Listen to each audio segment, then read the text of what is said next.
Tonight we begin a three-part series, ladies and gentlemen, on the occult history of the Third Reich. The occult history of the Third Reich. Make sure that you do not miss one single episode of it.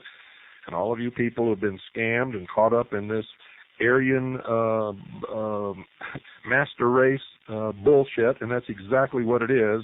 Listen very closely, and you'll find out how you've been conned, and you'll find out that everything that happened back in Germany during the 20s and 30s is happening again in the United States today, and all of you are going to make the connections between the New Age, and it really isn't the New Age, it's the Old Age, because it all took place a long time before, and it's just surfaced again, brought to you by the same people. You're going to see the connections between the Third Reich, the Knights Templars, the Thule Society, Freemasonry, the British Israel movement.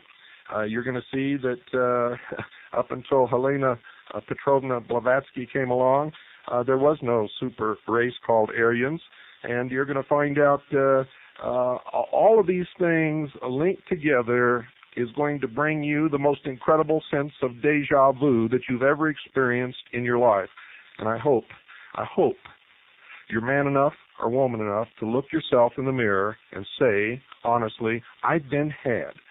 Straighten your act up, find the truth, and stop being led by the nose by these people who would divide us just to put the chains around our ankles. Make sure you have pen and paper by your side, and folks, listen carefully.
A state which will sterilize, enslave, and systematically murder millions of men, women, and children.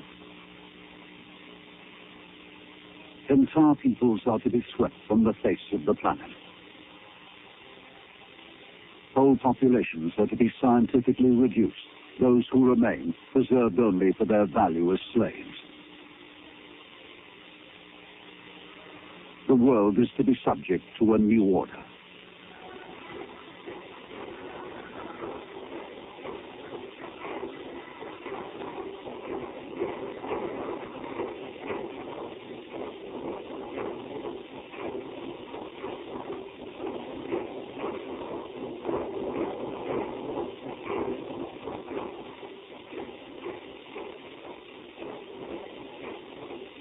To foreign observers of 1930s Germany, National Socialism is an enigma. No conventional political explanation seems sufficient to account for such an alien phenomenon. A whole world of strange rituals and beliefs seems to have risen from nowhere to mesmerize millions of Germans.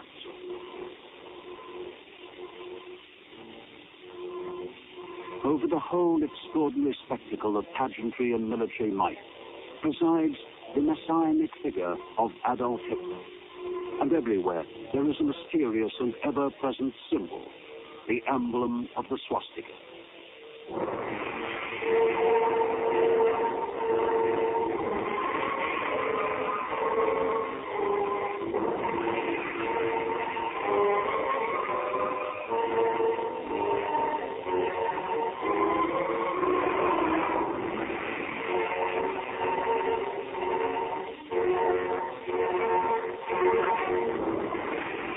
The great rallies at Nuremberg consummate the mystical unity of the party, the people, and their leader.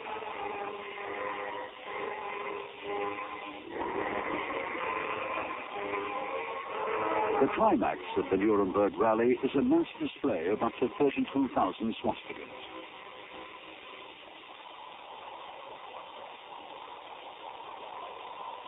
A foreign reporter finds himself overawed by the force of the spectacle he is witnessing. Hitler, he writes, is restoring pageantry and mysticism to the drab lives of the 20th century. The rally has the mystical and religious fervor of an Easter Mass in a great Gothic cathedral.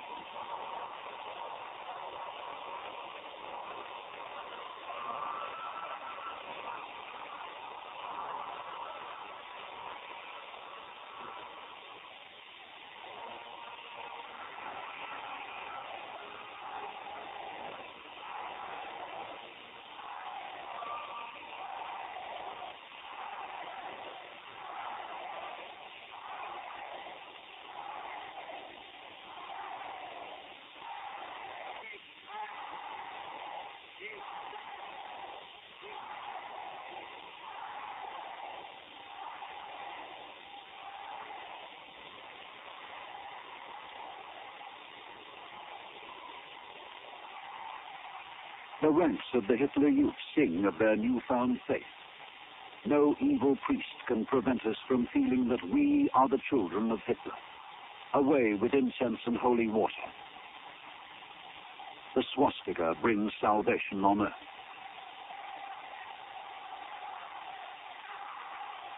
The symbol of the swastika will win the devotion of millions. Its rise will chart the growth of a strange and terrifying creed. The doctrine of National Socialism. A doctrine born in the world of the occult.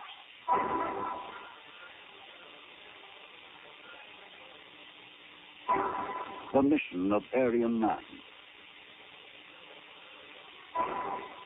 The mystery of the blood. The soul of the race. These dogmas, fundamental to the Nazi vision, will lead Europe into the realms of nightmare. Their symbol is the swastika.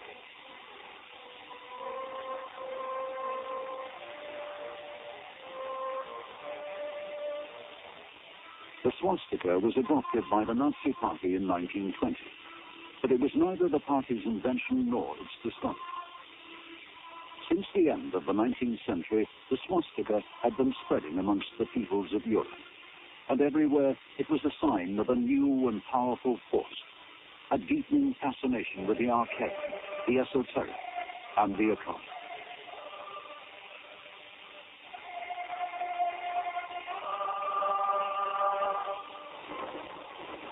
The revival of the occult in Europe has its roots deep in the trauma of the Industrial Revolution.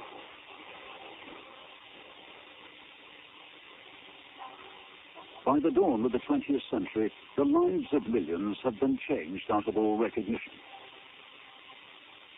Cities, the traditional centers of commerce and fashionable life, have been transformed into sprawling industrial slums. Yet, everywhere, the catchphrase is progress. There is a widespread belief that a new world is coming. A world in which the ills of the past will be cured by science, by technology, and by democracy.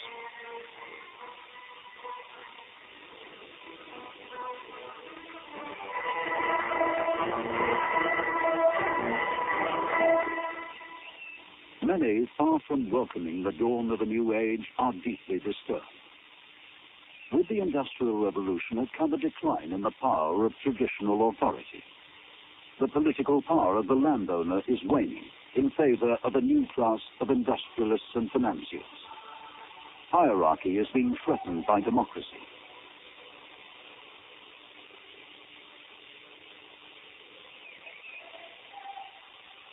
It appears to many as if the world of beauty and order is disintegrating before their very eyes. Worst of all, religion itself seems in mortal danger. Cherished beliefs, accepted as true for all time, are being questioned by science.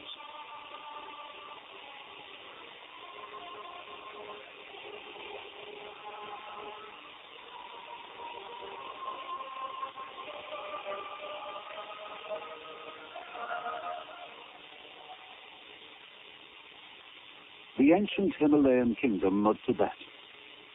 From the late 19th century, Tibet is the mysterious and forbidding destination of a steady stream of travelers from the industrialized world.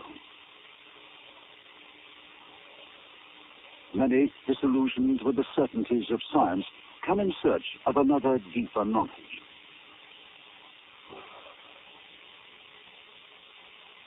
One such traveler is a Russian adventuress and self-proclaimed telepath, Madame Helena Petrovna Blavatsky. In 1888, Madame Blavatsky publishes a book, The Secret Doctrine, in which she claims that deep in an underground Himalayan monastery, she has been shown an ancient occult text. In it were revealed the mystical secrets of the universe and the future course of human history. In The Secret Doctrine, Madame Blavatsky describes the universe as having fallen from pure spirit into base matter, darkness, and chaos. But soon it will rise once more to reach the pinnacle of spirituality. Madame Blavatsky claims that this knowledge and more she has learned through initiation into the mysteries of 7 esoteric symbols. Of these 7 symbols, one she believed to be more potent than any other. The symbol is the swastika. In Tibetan mythology, the swastika is the sign of Agni, the god of the sun, of fire, and of creation. And always, whether clockwise or anti-clockwise, whether curved or straight-armed, it is the symbol of good fortune. For Madame Blavatsky, each cycle of creation has associated with it 7 stages of human evolution. Stages she calls root races. The race which will begin once more, the ascent from darkness to the light of the spirit, she names Aryan. In the occult teachings of Madame Blavatsky, the sign of the Aryan is the swastika.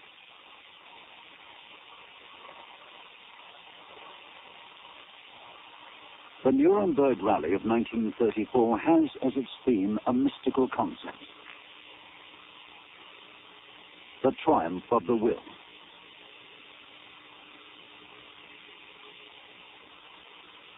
Homage is paid to a fundamental dogma in the Nazi creed of the swastika.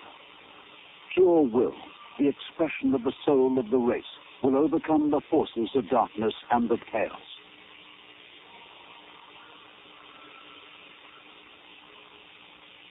In the world of National Socialism, the race of light, of order, and of the spirit is the Aryan race.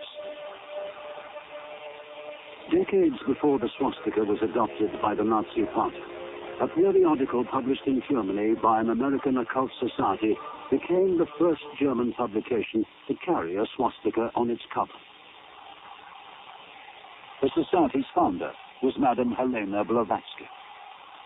It would be the followers of Madame Blavatsky who would introduce to the peoples of Germany and Austria the occult doctrine of the Aryan.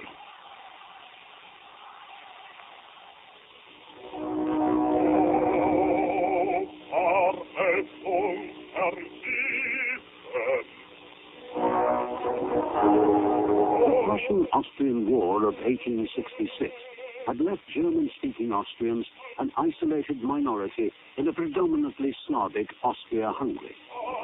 By the early 20th century, an intense longing has grown for unification with Germany.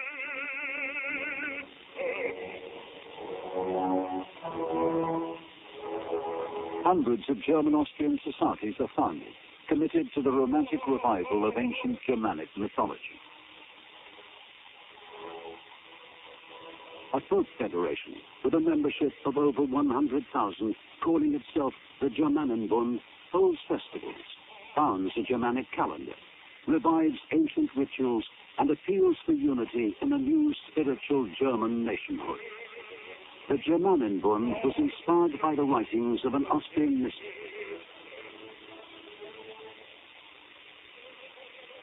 Guido von List, born in Vienna in 1848, claimed to have psychic visions of the past in which he was initiated into the secrets of the ancient Teutonic tribes.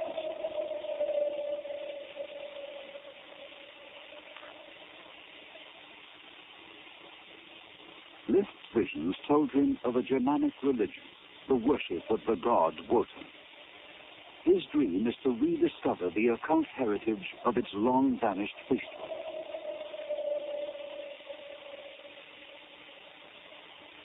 According to Norse legend, the god-magician Wotan, leader of the dead heroes of Valhalla, had won by suffering a priceless store of esoteric knowledge.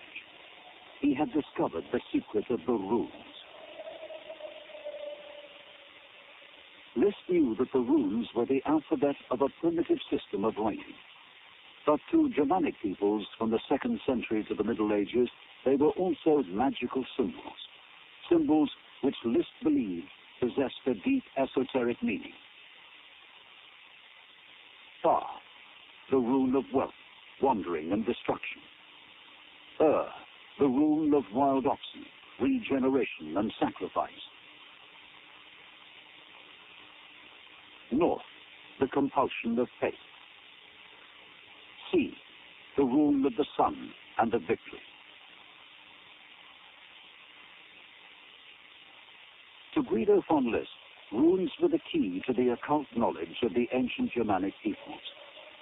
Within a decade of his death in 1919, the runes would have become elements in a new language, a language of National Socialism. The C, victory rune, emblem of the Hitler Youth. The double C, emblem of the Schutzstaffel, the SS.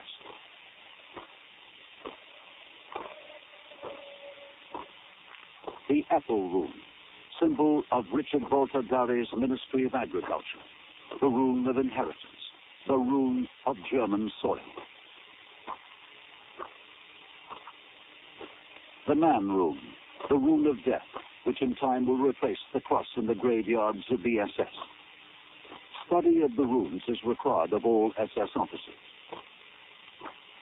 Of the many strange and mystical symbols which have found a place in the new order of National Socialism, one dominates all others.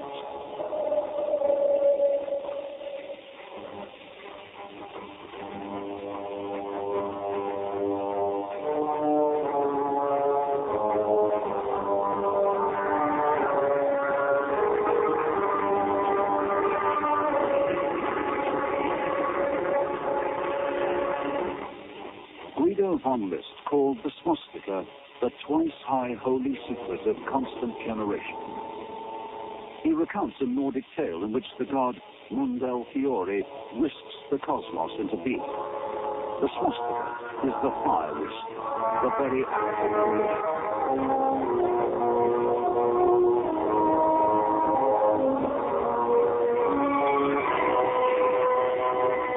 A Nazi hymn proclaimed, "The time of the cross is gone now.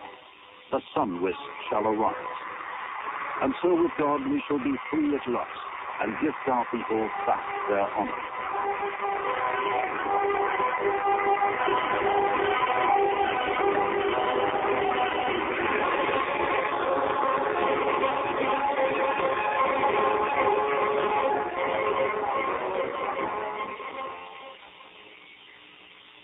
By 1909, the occult visions of Guido von List had made him famous throughout the German-speaking lands.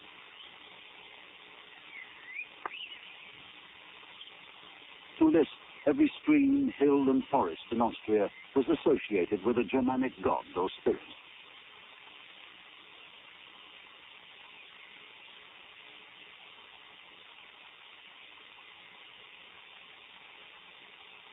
In the devices of heraldic shields, in the beams of Austrian houses, in folk customs and rituals, Liszt claimed to see evidence that Austria was and always had been part of the German homeland. For 2 generations, German-speaking Austrians had looked to Germany for reassurance and a sense of identity. But events were about to occur which would face in doubt the very future of the fatherland itself. 1914, the Great War. For the first time in history, the might of industry is unleashed on the battlefield. nothing could have prepared the peoples of Europe for slaughter on such an unimaginable scale.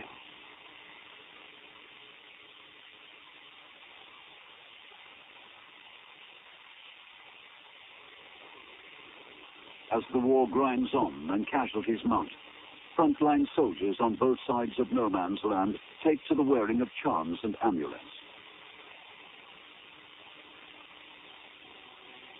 In the ranks of Germans and Austrians, the most popular of all magic talismans is the swastika.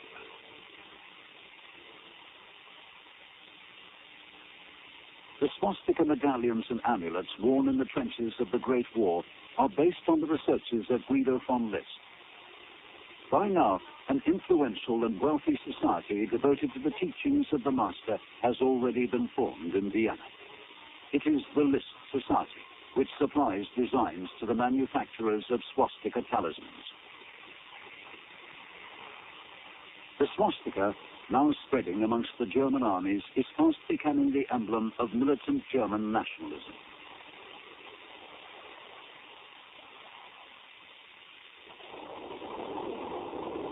But since 1908, it had acquired another, even more ominous meaning.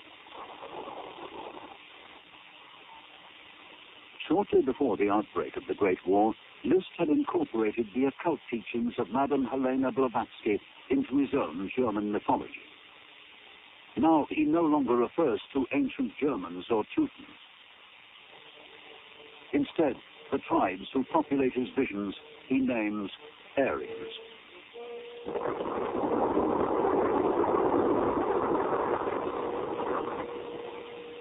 In Madame Blavatsky's writings, the Aryans are the race of upward spiritual evolution, the race whose sign is the swastika. In Hitler's Mein Kampf, the meaning of the swastika to the Nazi party is made clear. In the swastika, he writes, we see the mission for the struggle for the victory of Aryan man.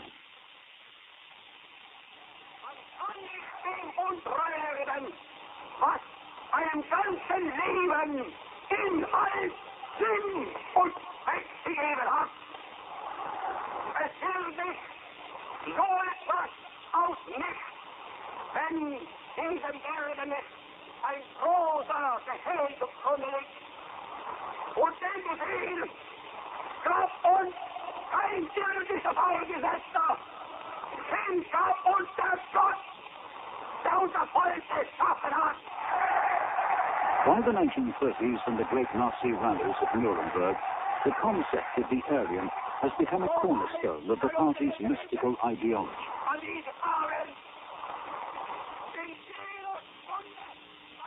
The grand design for the Aryan state has already existed for over 20 years.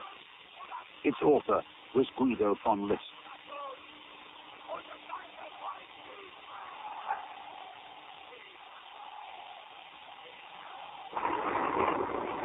In the slaughter and misery of the Great War, the writings of Guido von List assume greater and greater significance for the soldiers of the German and Austrian armies. To List, the Great War is the conflict which will purge the world of evil and herald a new age. Democracy and materialism will be destroyed on the battlefields of Europe. Victory will usher in an aerial German empire.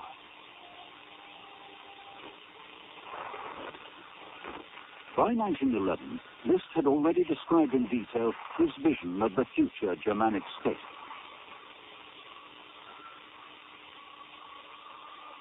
It will be a strict hierarchy in which leaders will be obeyed without question. It will be patriarchal, with full rights only for the male heads of families. Only Aryans will be entitled to citizenship.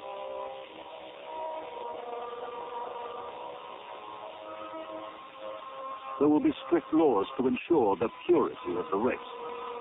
Every family will keep a record of its ancestry as proof of its Aryan blood. By 1918, the conflict which List called the holiest war had cost the lives of 2 million Germans. That same year, the German armies had won a series of military victories. The Russian enemy had collapsed, and yet Germany had sued for peace. To men who had suffered so much, it seems like a colossal betrayal. Then comes the greatest shock of all. The Kaiser is forced into exile.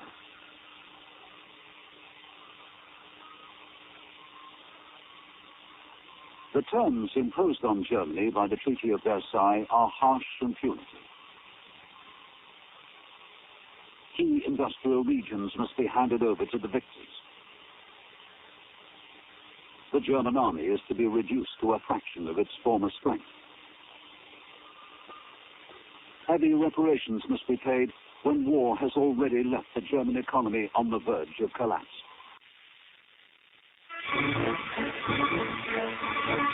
The Versailles Treaty will fatally undermine the authority of the new Weimar Republic. The ministers who signed its terms will become known as the November criminals.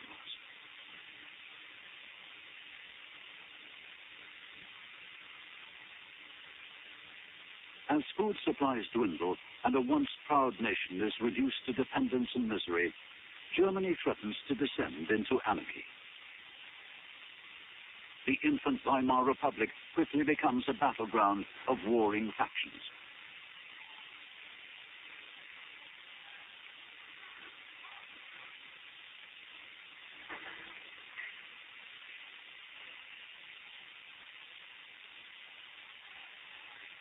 In the major cities, revolutionary socialist republics are declared by councils of workers and soldiers.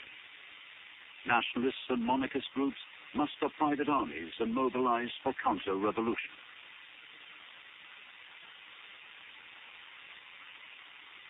Behind the factions on both sides is the hidden hand of conspiracy. Among the many shadowy groups organizing nationalist counter-revolution is the wealthy and powerful Fool Society. Fool is the Munich lodge of the nationalists and anti-Semitic German order. The German order is dedicated to the occult teachings of Guido von List. On November the 9th, 1918, Rudolf von Sebottendorf, master of Fool, addresses a hastily convened meeting at the lodge. Socialist republics have been declared in both Munich and Berlin. Yesterday, we experienced the collapse of everything which is familiar, dear, and valuable to us. I am determined to pledge Fool to this struggle. Our God is Valvata. His rune is the Arun. The Arun signifies Arian, primal fire, the sun, and the eagle. Fool will fight until the swastika rises victoriously out of the icy darkness. In the following months, along with other nationalist groups, Fool stockpiles weapons and trains volunteers. On April the 30th, 1919, 20,000 men, including strong detachments armed and led by Fool, storm Munich in a bloody counter-revolution. On the helmets of many nationalist volunteers is the emblem of the swastika. The success of Fool in the 1919 Munich counter-revolution would have far-reaching consequences for the Germany of the 1920s. A shadowy organization devoted to arcane rituals and the creation of an Aryan empire would attract support from the highest levels of German society.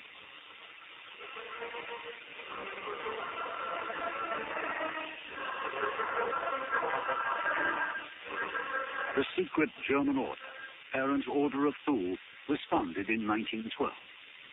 It was and would remain virulently anti-Semitic and anti-democratic. The membership of the Fool and of all the lodges of the German order is drawn from the ranks of aristocrats, industrialists, lawyers, judges, and medical men. All are required to prove that they and their spouses are of pure Aryan blood. Applicants must submit details of hair, eye, and skin color. Hair must be blonde to dark blonde. Eyes must be blue or light brown. The skin must be fair. For membership of the Berlin Lodge, even the shape of the skull is taken into account.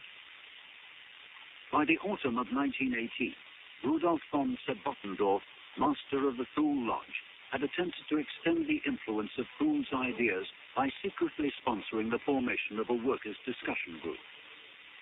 Unknown to most members of the group, its chairman, Karl Harrer, would belong to Thule. The most active member of the workers' group is a locksmith, Anton Drexler. By the end of 1918, Drexler had proposed that the workers' circle be formed into a new political party. The Thule chairman agreed. On January the 5th, 1919, the new party is formally founded in a Munich tavern, the Fürstenfelderhof. It is to be called the German Workers' Party. On September the 12th, 1919, 10 months after the foundation of the party, an army spy is sent by his superiors to attend one of its meetings. The spy is a 30-year-old Austrian war veteran. His name is Adolf Hitler.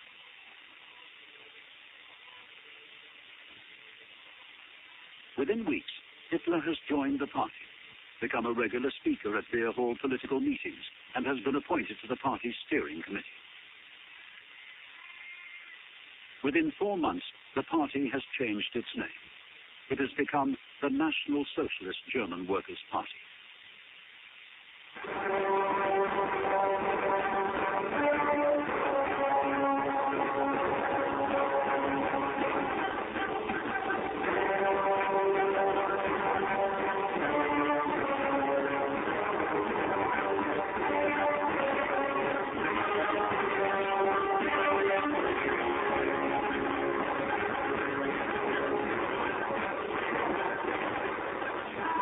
On May the 20th, 1920, the swastika was formally adopted as the symbol of the new Nazi party.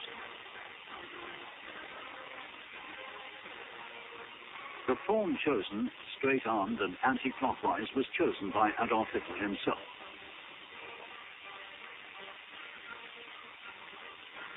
Until now, the nationalist swastika had no set direction.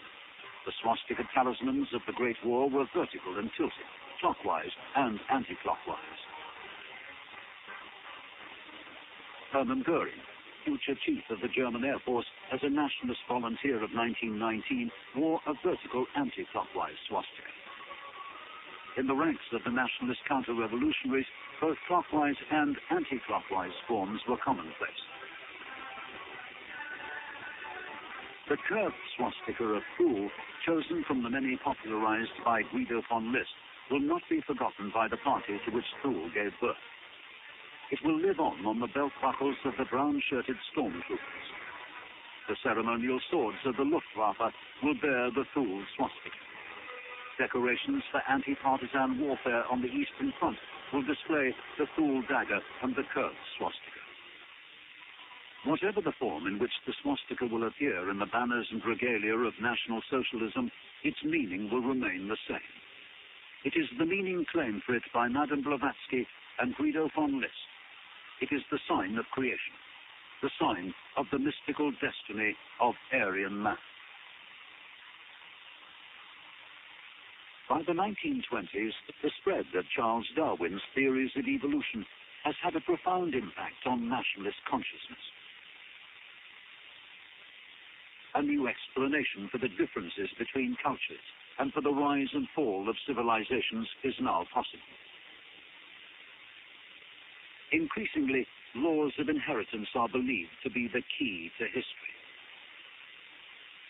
The artistic achievements of a nation, its courage in war, its temperament, even its spiritual life, are all believed to be the legacy of race. It is a belief that will culminate in the official Nazi doctrine that each race has its soul, and each soul its race.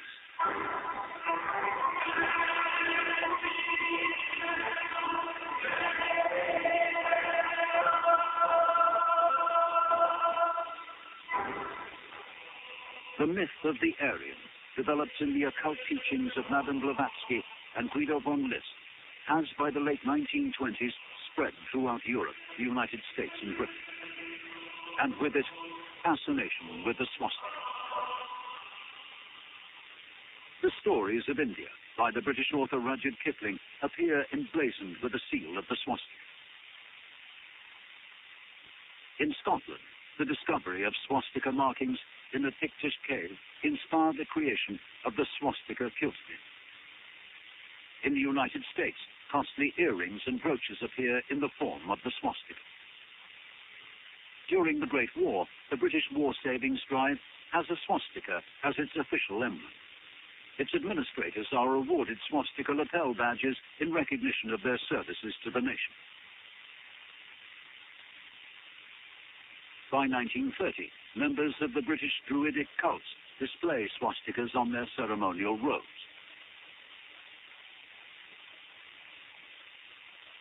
In 1932, an English periodical appears with the title The Superman. It is devoted to physical culture, and on its cover is a border of swastikas. The Superman, as well as features on sport and health, carries articles by respected British scientists, warning of the racial contamination of Saxon Britain. Ich weiß, das kann nicht anders sein, denn ihr seid Fleisch von unserem Fleisch und Blut, von unserem Blut, und in eurem jungen Gehirn brennt dasselbe Geist der uns beherrscht.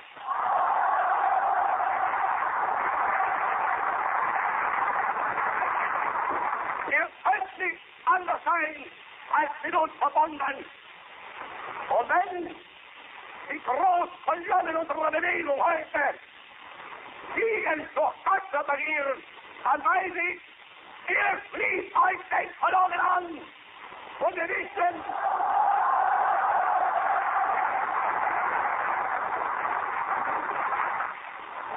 warum liegt Deutschland in uns, marschiert Deutschland und hinter uns kommt Deutschland.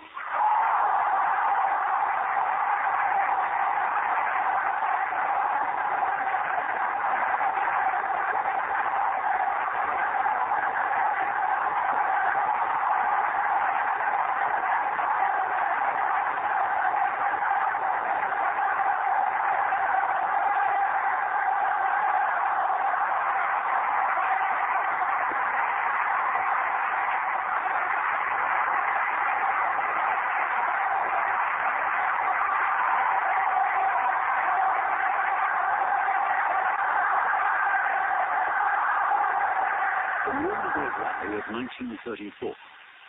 The Führer, addressing the massed ranks of the Hitler Youth, speaks of Germany, of the blood, and of the continuity of the race. In the coming year, a series of new German laws will be signed into existence by Adolf Hitler. The first Reich law of citizenship will divide the people of Germany into two classes. Those of pure Aryan blood will be full citizens of the Reich. Non-Aryans will be reduced to mere subjects of the state. A second law, the law for the protection of German blood and German honor, will forbid pure-blooded Aryans from marrying people of Jewish descent. Soon after, the measure will be extended to forbid intermarriage between Aryans and all non-Aryans. The Germanic vision of Guido von List is becoming a reality.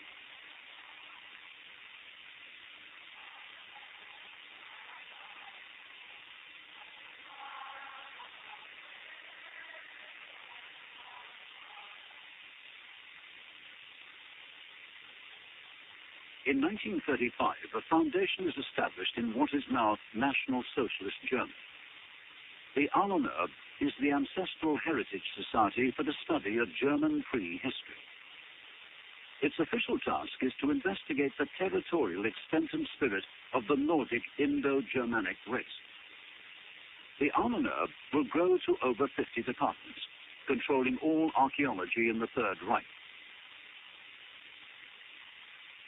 By 1937, it will be the research branch of the SS.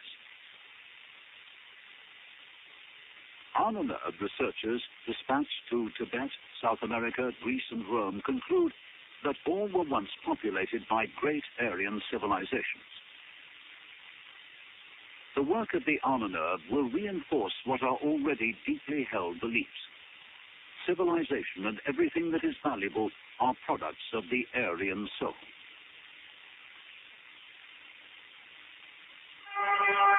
The way is open for Adolf Hitler to claim, if we divide the human race into three categories, founders, maintainers, and destroyers of culture, the Aryan stock alone can be considered to represent the first category.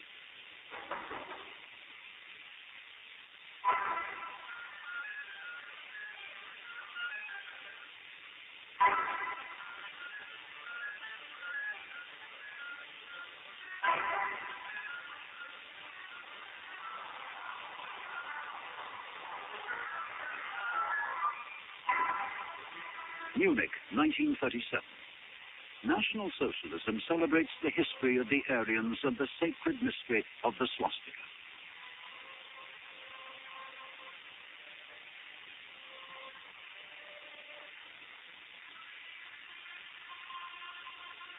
The solemn ritual has been organized by Alfred Rosenberg, official ideologist of the party and one-time associate of the Thule Society.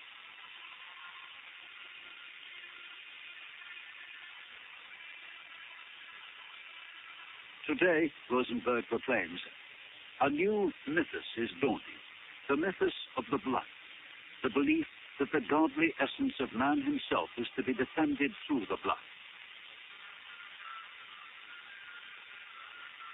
The Nordic race represents the mysterium which has overthrown and replaced the old sacraments.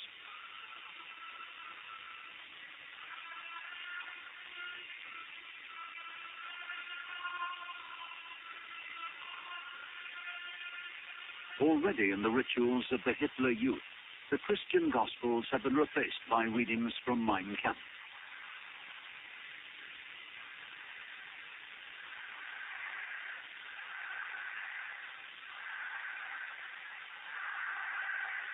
In the League of German Maidens, the compulsory youth organization for girls, the religious rites of a mythical Aryan past are reenacted. The sun-whisked swastika is carried in procession. The loom of fate and destiny of Nordic legend is woven once more. By 1939, the very word Christmas has been banned from official use. In children's books, there are no references to Christ, to angels, or to shepherds. Instead, there are emissaries of nature and the power of the sun. Concerted efforts are being made to convert Christmas into a festival of light. In the National Socialist calendar, the summer solstice has become an official holy day. The swastika is revered as the sign of the sun and of creation. Ceremonial fires are lit all over the Reich. In nocturnal rituals, fire incantations are recited by the assembled worshippers of the new Nordic faith.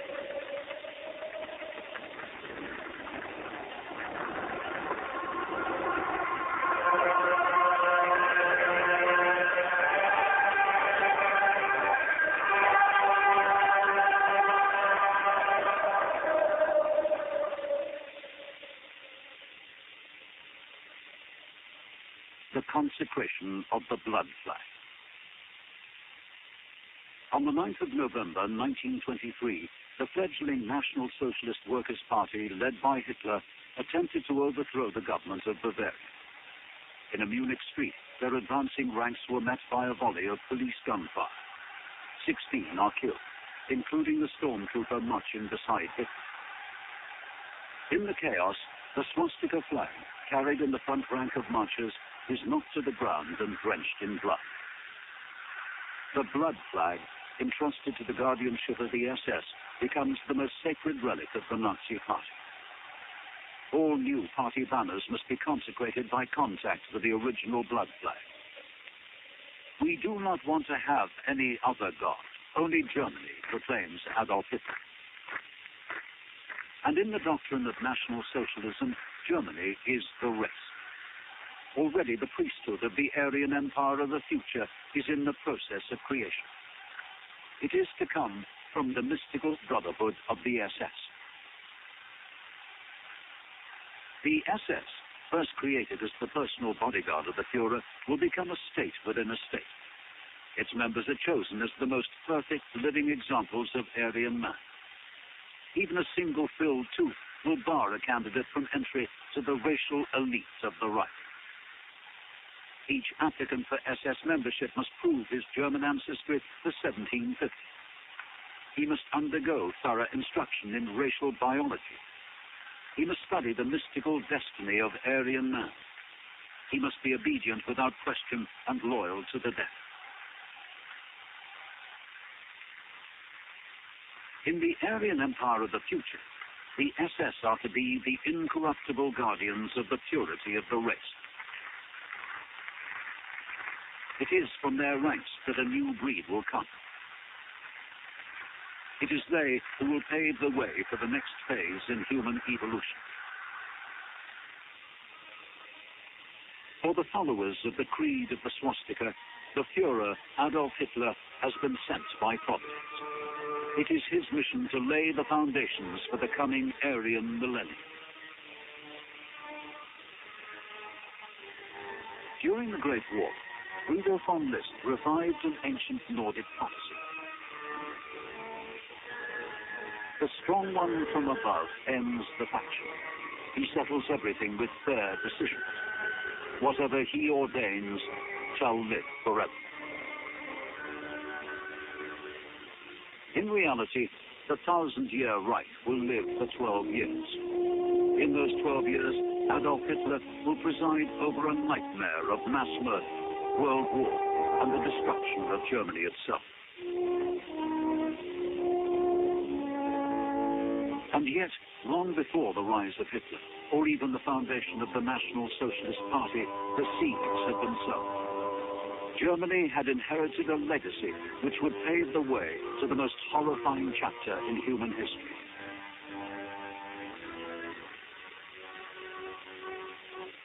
The occult teachings of Madame Blavatsky, Guido von List and their disciples, the Aryan fantasies of secret societies, the racial myths of militant nationalism, a legacy already inextricably bound to a symbol.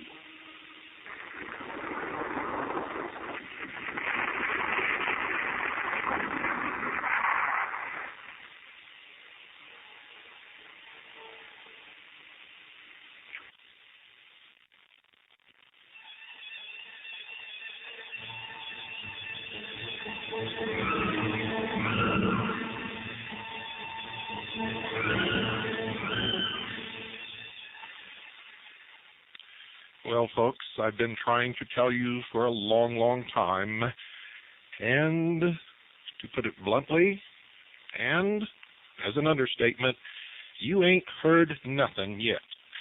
Don't you dare miss tomorrow night or Wednesday night's episode of The Hour of the Time. If you listened closely tonight, and if you listen closely again tomorrow night, you will know why the chairman of the Joint Chiefs of Staff, the new chairman appointed by Clinton, lied about his father, whom he said was not really a member of the SS. He was conscripted. There's no such thing as a conscripted member of the SS. Ladies and gentlemen, the man is a liar. He's covering up his father's Nazi past and his willing enlistment in the SS, and therefore probably is one of the ones who have received the heritage passed down from his father. And I don't believe he would be the chairman of the Joint Chiefs of Staff if he were not a National Socialist. We continue tonight with part 2 of the occult history of the Third Reich. If you have ears and you can hear, and if you have a brain and you can think, you can make all the connections you ever need to make as we go into the next to the last episode in the completion of our Mystery Babylon series.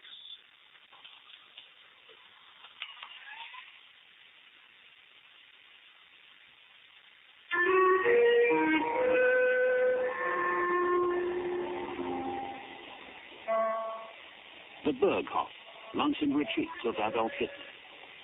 Here, senior party members and their families relax away from the frantic activity of the capital. Yet, even in the peaceful setting of the Bavarian Alps, amongst the tranquil scenes of domestic life, there is an unsettling presence. The racial elite of the new order, the SS.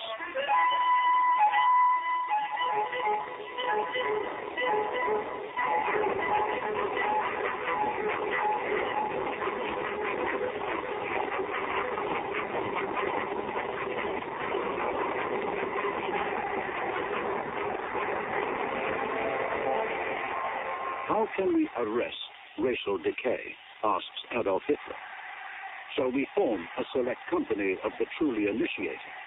An order, the Brotherhood of Templars around the Holy Grail of pure blood? By 1934, almost 10 years after its creation, the SS is in the process of becoming Hitler's Brotherhood of Templars. The hand-picked, disciplined, and fiercely loyal bodyguard of the Führer is being transformed into an Aryan elite, a mystical order dedicated to the creation of an empire. In the strange and terrifying doctrines of National Socialism, the Aryan is the race of the future. Providence has decreed that the Aryans will subjugate all other peoples.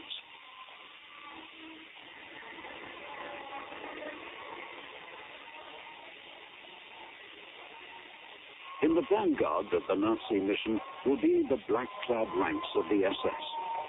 This carefully selected elite is intended to be the stock from which will come a new and superior breed of human, the Superman, a caste of men born to rule. It is Heinrich Himmler who will forge Hitler's guard into a racial aristocracy. Under Himmler's leadership, the SS will become a state within a state.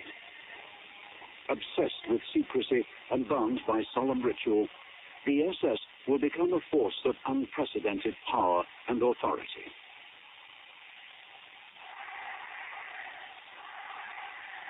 The origins of this, the most sinister of all Nazi creations, do not lie in the personal visions of Heinrich Himmler or his Führer.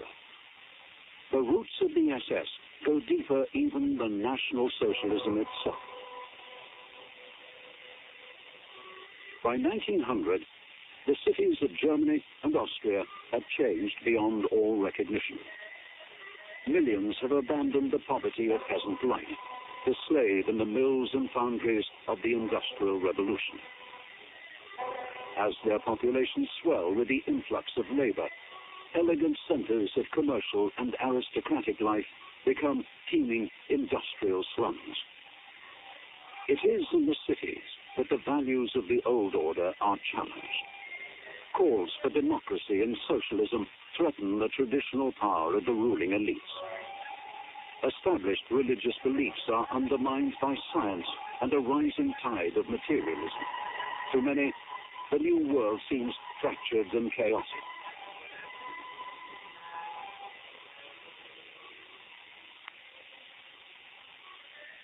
Amongst the aristocratic and educated classes in the first decade of the 20th century, the overriding mood is one of nostalgia. There is a powerful yearning for a vanished past, a past believed to have been more harmonious, orderly, and spiritual.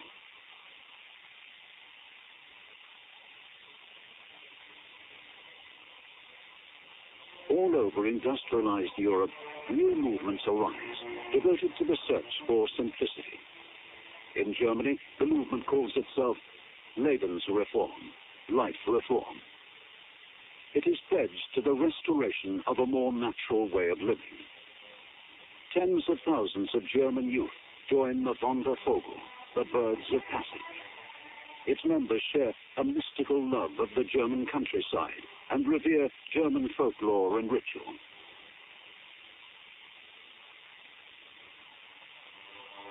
While science and medicine are rejected as products of the Industrial Revolution, vegetarianism, herbal healing, nudism, communal living and meditation become fashionable pursuits.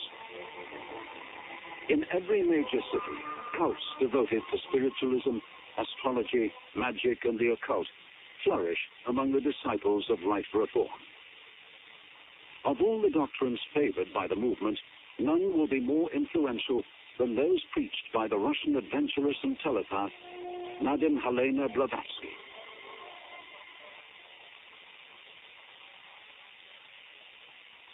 In 1888, Madame Blavatsky claimed to have traveled to Tibet, and there to have been initiated into the secrets of spiritual masters she calls the hidden elect. In the doctrines of occultists, the hidden elect, or the Great White Brotherhood, are believed to be humans who, by initiation and self-denial, have risen to become adepts. They have gained powers and knowledge beyond those of ordinary mortals. In Britain, Aleister Crowley, a magician of the Hermetic Order of the Golden Dawn, claimed in 1909 to have crossed the abyss and to have returned as an adept. Madame Blavatsky did not claim to be an adept in her own right, but she did claim constant telepathic communication with her hidden masters. They had revealed to her, their chosen one, the occult history of the human race.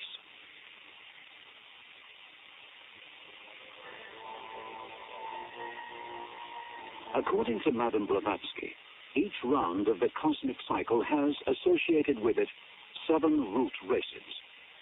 Her first root race to evolve on Earth she calls the astral race. It was a race of pure spirit, the highest form of existence. The second race she calls the Hyperborean race. Its home was a now-vanished continent in the Northern Ocean. The third race was the Lemurians. Blavatsky is clear about the reason for the fall of the Lemurian race. It had interbred with animals. The fourth race in the history revealed to Madame Blavatsky is the race of Atlantis. The Atlanteans had possessed psychic powers and had constructed giant cities using an energy source of mysterious origins. The Atlanteans were destroyed in a great flood. The fifth root race Madame Blavatsky sees as the race of hope, the race that had once founded the culture of ancient Greece and soon would return man to the pinnacle of spirituality. That race she named the Aryan. By 1914, Blavatsky's mystical doctrine of the destiny of Aryan man has spread throughout Germany and Austria.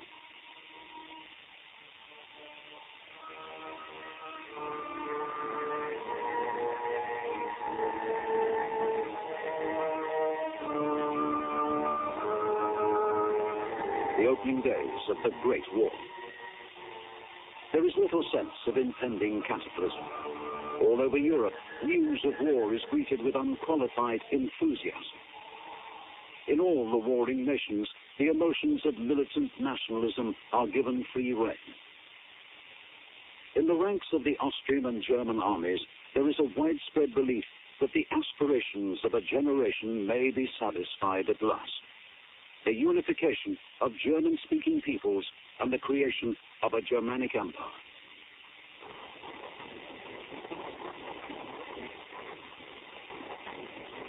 To the frontline soldiers of the imperial armies, the teachings of the Austrian clairvoyant Guido von List are an inspiration. List believes that in the Germans, more than in any other people, runs the blood of the mythical race called by Madame Blavatsky the Aryans.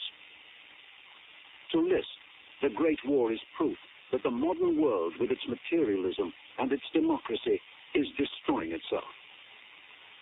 But out of war and destruction will come the victory of the German cause and the beginning of an Aryan millennium. List revives the prayer of the 16th century philosopher and heretic Giordano Bruno. O Jove, let the Germans realize their own strength, and they shall not be men, but gods.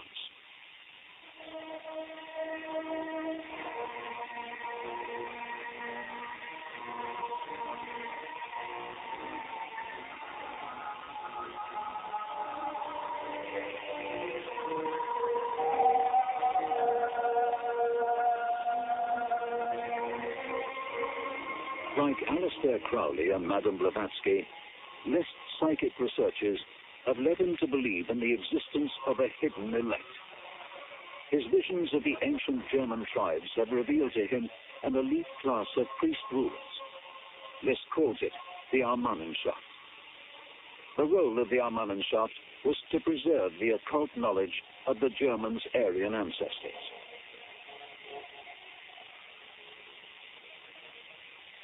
List claims that the imposition of Christianity on the Teutonic tribes and the persecution of the followers of the old religion forced the Armannenschaft to continue its traditions in secret. Their law had lived on in the rituals and symbols of a network of secret societies. The store of occult knowledge had been preserved down the centuries by Freemasons, Rosicrucians, and chivalrous orders such as the Knights Templar. So great is List's influence among German and German-Austrian nationalists that many army officers have joined the secret occultist organization inspired by his teachings. The German Order, founded in May 1912, has lodges in 10 German cities. The government of the Order is by a secret 12-man council of initiates, calling itself the Armanist Assembly. The future Aryan Empire will, according to List, be governed by a similar council of initiates, a new Armannenschaft. In the design of the future SS, List's Armanist Assembly will not be forgotten.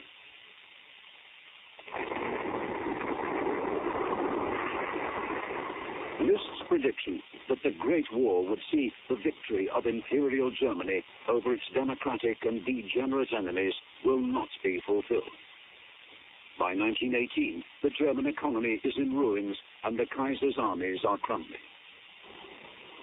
To the men at the front, the failure of the imperial war machine is inexplicable. In 1918, Germany had won several major battles. The Russian enemy had already collapsed. Theories of a conspiracy abound. Many believe that Germany has been betrayed from within. The blame is placed squarely on the shoulders of the traditional targets of the German nationalist movements: capitalists, Democrats, and Jews. To the followers of Guido von List, all that is valuable seems irretrievably lost. A government of unknown politicians has accepted the humiliating terms of the Versailles Treaty. Worst of all, the Kaiser and the German princes have abdicated. Germany has become a democratic republic. The abdication of the Kaiser is a stunning blow to the occultists of the German Order. Guido von List had taught that the aristocracy of Germany had been founded in ancient times by the Armannenschaft itself. In the aristocracy was to be found the purest of Aryan blood, and with it the strongest remaining traces of the Aryan psychic powers. In the aftermath of the Great War, faced with the twin threat of democracy and socialism, traditionalists eagerly embraced List's mystical belief in the German nobility. But by now, a new concept of aristocracy is in the process of development. Side by side with the teachings of List, it will become the cornerstone of Nazi ideology and the future SS. Since the mid-19th century, the evolutionary theories of Charles Darwin had challenged religious beliefs held sacred for centuries. But by the end of the Great War, many physicians, scientists, and politicians have come to see in Darwinism a formula for social and political action. Belief in the equality of man is seen as simply unscientific. The new slogan is the survival of the fittest. In Darwin's The Descent of Man, published in 1871, he speculates on the effect of modern medicine on the future course of human evolution. With savages, the weak in body or mind are soon eliminated. We civilized men, on the other hand, do our best to check the process of elimination. Thus, the weak members of civilized society propagate their kind. This, argues Darwin, must be highly injurious to the race of man. Excepting in the case of man himself, hardly anyone is so ignorant as to allow his worst animals to breed.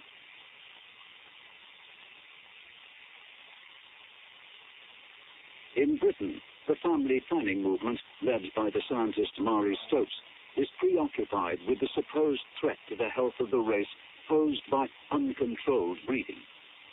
Marie Stopes' work on birth control, Wise Parenthood, first published in 1918, is dedicated to all those who wish to see our race grow in strength and beauty. Stopes is concerned with the tendency revealed by the national census for the lower classes to produce more children than the upper classes. The numbers of our population, she states, increasingly tend to be made up from the less thrifty and the less conscientious. In America, the compulsory sterilization of the mentally handicapped, of alcoholics, and of persistent criminals has been legal in certain states since 1907. Marie Stopes advocates similar policies for Britain, including the sterilization of male children with an epileptic or mentally handicapped parent, uncle or aunt. The family planning movement is part of a broader movement aimed at directing and accelerating the evolution of the human race by selective breeding. This new science calls itself eugenics. By 1918, eugenics has become so influential that the British Medical Journal publishes an article in which a noted physician can write, "There is no equality in nature among children nor among adults. And if there is to be a much-needed improvement in the race, we must breed from the physically, morally, and intellectually fit." From Britain, eugenics spreads to Germany, acquiring the new name racial hygiene. University departments and institutes are founded devoted to the new science. By the 1920s, eugenics has won widespread support amongst the German medical establishment. It has also had a profound effect on the doctrines of the German occultists.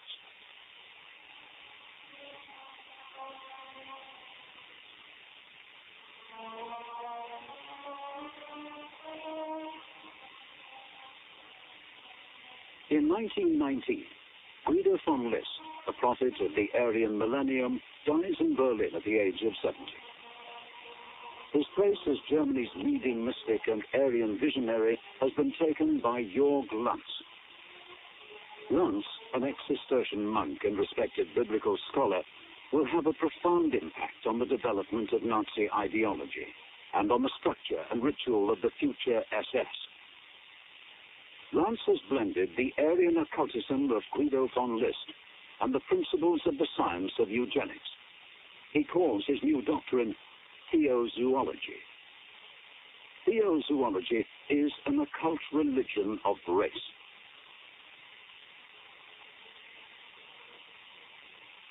Inspired by Madame Blavatsky's mystical history of racial evolution, Lanz claims that the decline of the Aryans occurred because they had committed bestiality with a subhuman species.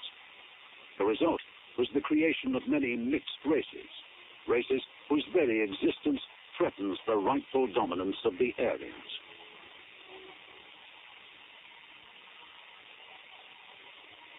Like List, Lanz believed that the early Aryans possessed the power of telepathy. Interbreeding with racial inferiors had led to the loss of their paranormal abilities. Why do you seek a hell in the next world, Lanz asks. Is not the hell in which we live and which burns inside us sufficiently dreadful? To Lanz, the hell which burns inside is the impure blood in the veins of even the purest of Aryans.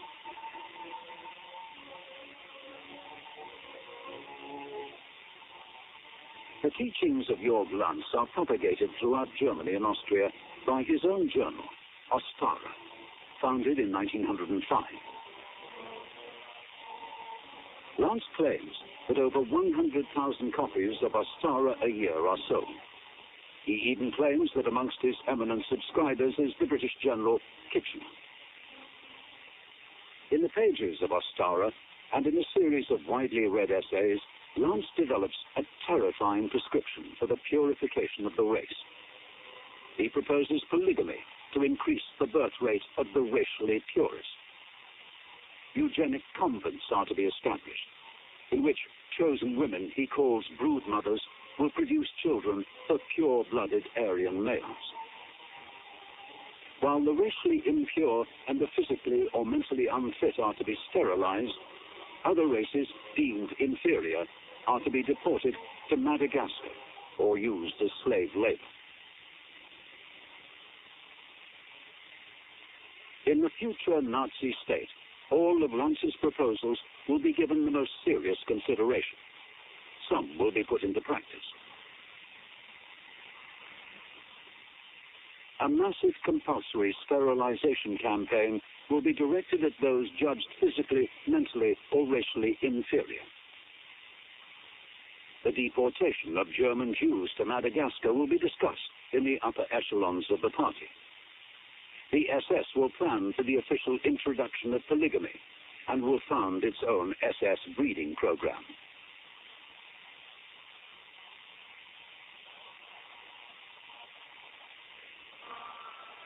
To Georg Lance, the legends of the Knights of the Holy Grail are more than the products of the medieval imagination. Lance believed that they were the Knights Templar, founded in the 12th century and famed for their part in the Christian Crusades. Lance believed that the Crusades were an attempt to hold back the inferior races of the East. The Holy Grail was an electrical force representing the psychic powers of the pure-blooded Aryans. The search for the Grail was the search for racial purity. In 1907, Lance formed an occult society dedicated to a new crusade. He called it the Order of the New Templars. In the castle of Berg-Werfenstein in Upper Austria, Lance founded the Order's first headquarters. Other Order priories soon followed. The occult rituals of the New Templars are based on Lance's monastic experience and his own specially composed psalms, prayers, and readings. A constant theme is an appeal to the Aryan Christ Freyuja, for salvation from racial impurity and for the extermination of inferior races.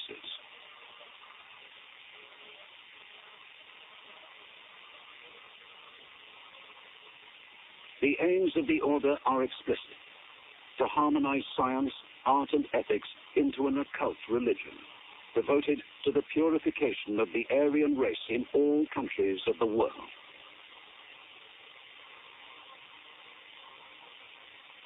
In anticipation of the practices of the SS, prospective members and their marriages are racially vetted.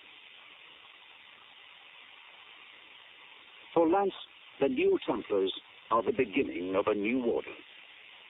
No longer will parliaments determine the fate of the people, Lance proclaims. In their place will rule wise priest-kings and leaders of chivalrous and spiritual secret orders. In reality, it will not be the occultists of the New Templars who will create the Aryan aristocracy of the future. The mystical doctrines preached by Lance will be put into practice by others, above all, by a man who since the age of 20 has been an avid collector of Ostara. In the closing months of 1918, Corporal Adolf Hitler, holder of the Iron Cross First Class, will come to the attention of his superior officers. A near mutiny at the demobilization camp at which Hitler is stationed is brought under control by his powerful oratory. In September 1919, Hitler, now a civilian, is called upon once more by the army command, this time to spy on an insignificant nationalist group calling itself the German Workers' Party. Within months, Hitler has joined the party and has begun to speak at meetings. By January 1920, he has been elected head of propaganda and has drawn up a new party constitution. The army intelligence captain who had first recruited Hitler as a spy has been retired. His replacement as Hitler's army sponsor is the 32-year-old Captain Ernst Röhm.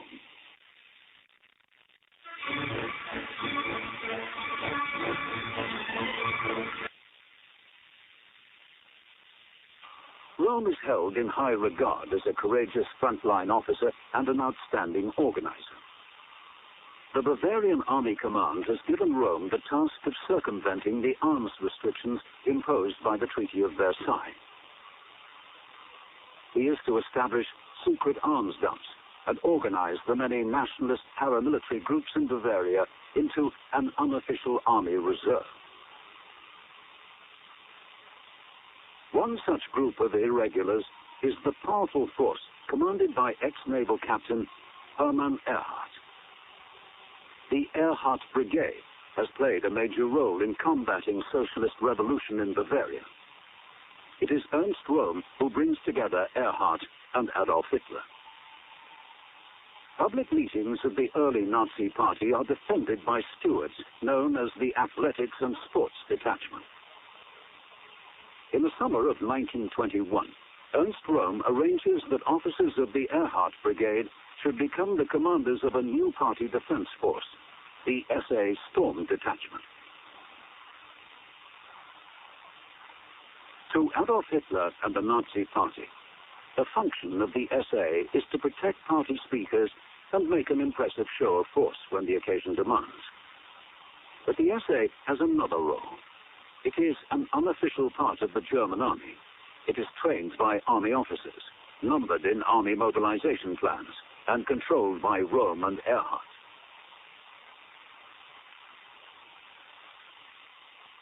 Hitler is well aware that the allegiance of the SA does not lie with him or with the party. He knows that as party leader, he needs a force upon which he can rely utterly. The shock troop Hitler is the prototype for the SS.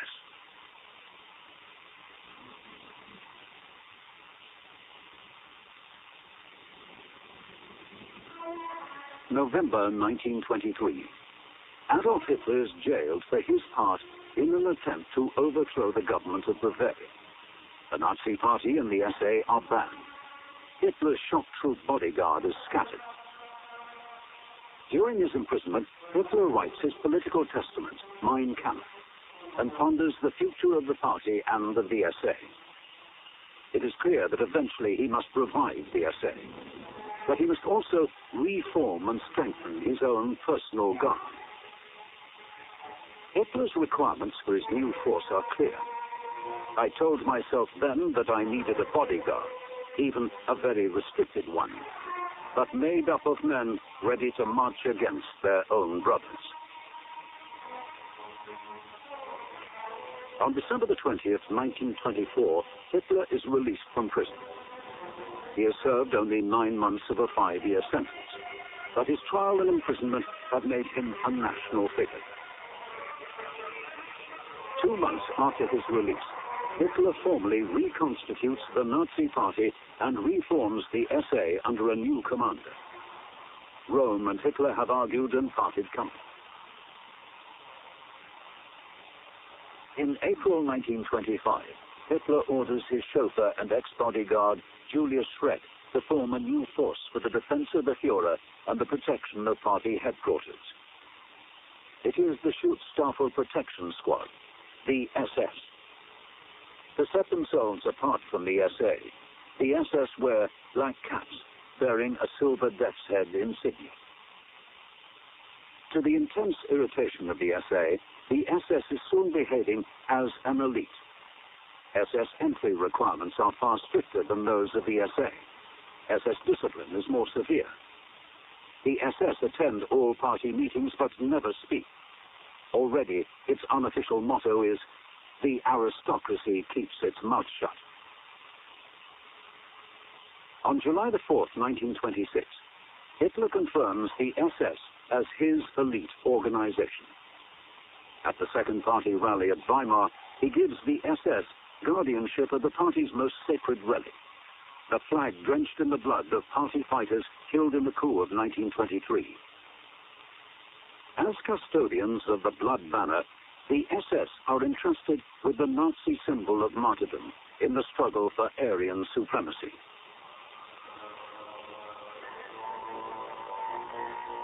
The transformation of the SS from the elite guard of the Führer into the mystical order it will eventually become will be the work of one man. He is Heinrich Himmler, the most enigmatic of all Nazi leaders.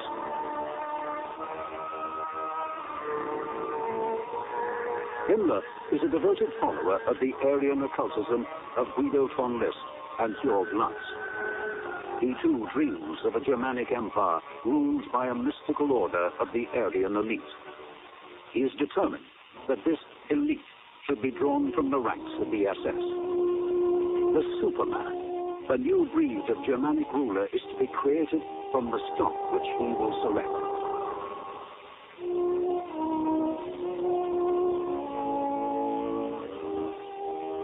Himmler is appointed head of the SS in January 1929. For almost a year, he and his wife have been smallholders and poultry farmers. Since early youth, Himmler has been an eager convert to the teachings of the movement for life reform. The land, he believes, is the origin of all that is good. Cities are the source of all that is unhealthy, corrupt, and immoral.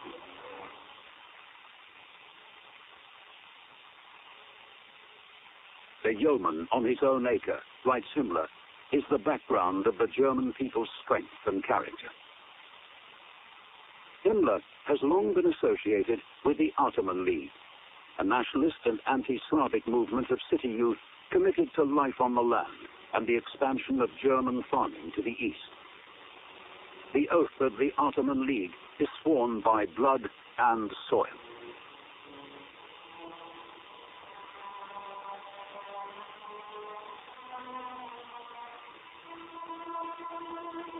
In the Ottoman League, Himmler has met the man who will transform the oath by blood and soil into a central doctrine of the SS.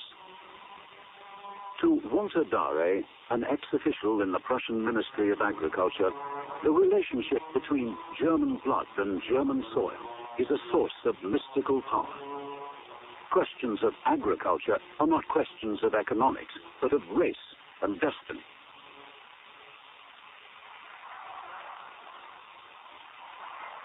In 1930, Himmler's fantasies of an Aryan future are the least of Hitler's concerns. The unity of the party and Hitler's own future as its leader are under threat. With the economic depression at its height, Germany's unemployed flood into the ranks of the SA. The stormtroopers now number 100,000 men. To the radicals of the SA, National Socialism promises the destruction of the traditional German ruling classes. In the eyes of the stormtroopers, the industrialists, army officers, and aristocrats, who are the Nazi Party's most influential supporters, are no more than contemptible parasites. In protest at the political alliances which Hitler has formed, many SA commanders withdraw their men from the party's service.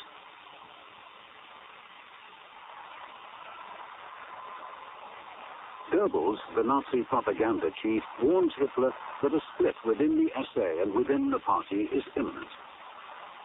Hitler's solution is to recall the only man he believes capable of reuniting the SA, Ernst Röhm. Röhm will succeed in the task Hitler has set for him. He will pay for success with his life.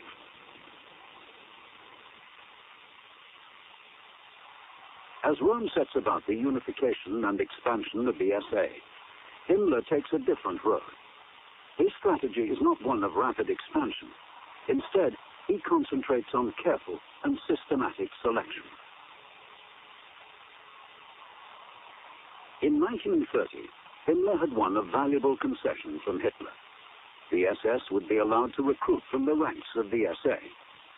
Himmler proceeds to put into practice his theories of breeding. we went about it like a nursery gardener trying to reproduce a good old strain which has been adulterated and defaced. I started with a minimum height requirement. I knew that men of a certain height must somewhere possess the blood I desired. On December the 31st, 1931, Himmler establishes the SS Race and Resettlement Bureau. It is to be headed by his old friend, Walter Dare. Dare is awarded the rank of Honorary SS General.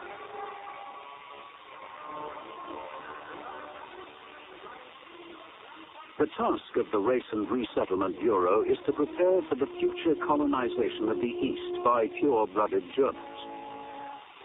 It is also instructed to conduct research into racial ancestry, biological selection, and the history of the Aryans.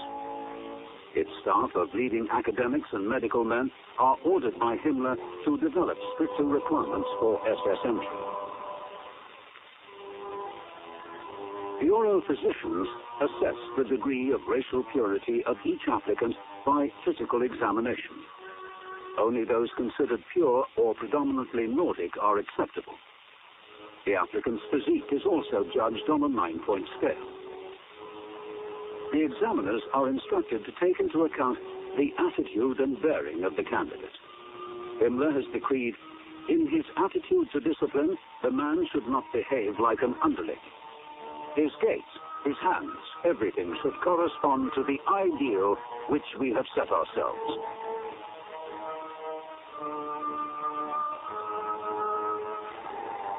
To Himmler, selection is only the first step in his plan to reclaim the Aryan blood latent in the German people. The second stage is the control of SS breeding. The Race and Resettlement Bureau is charged with the task of racially vetting SS marriages. Prospective brides of SS men are required to prove the purity of their Aryan blood back to the year 1750. By 1933, the Bureau will be examining almost 2,000 SS marriage applications a month. It is the beginning of the largest and most terrifying eugenics experiment in human history. From 1935, the Race and Resettlement Bureau will be empowered to vet the marriages of the entire civilian population of Germany.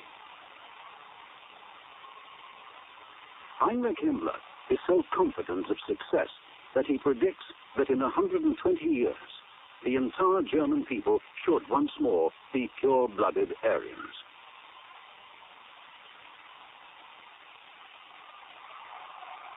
Himmler knows that the realization of his Aryan vision depends above all on the SS becoming the most powerful organization in the Nazi Party and in the German state.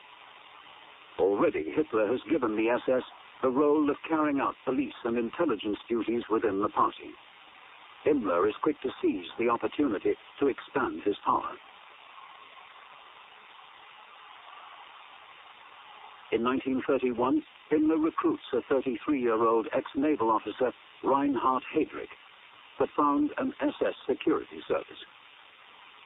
The establishment of the SD will be the first stage in Himmler's creation of an SS state within a state.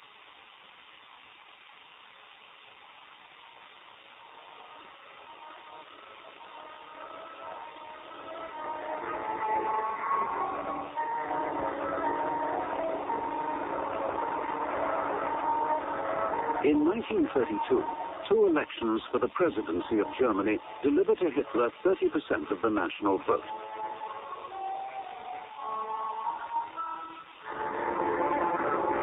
In the July parliamentary elections, Hitler campaigns in 50 cities in the space of 2 weeks.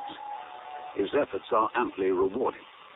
The party wins over 13 million votes and 230 seats in the Reichstag. Hitler demands the post of Chancellor. Parliament refuses.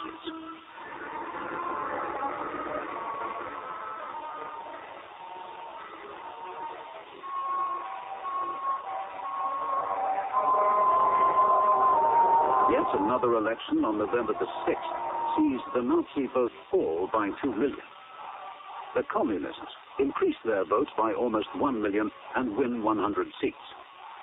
With no party having an overall majority, the conservatives in parliament choose an alliance with the Nazis. Hitler's price for cooperation is the chancellorship. This time, he is not refused. In spite of his growing power within the party, Heinrich Himmler is not awarded a ministerial post in the new government. But the man Hitler calls my loyal Heinrich does not complain to his Führer.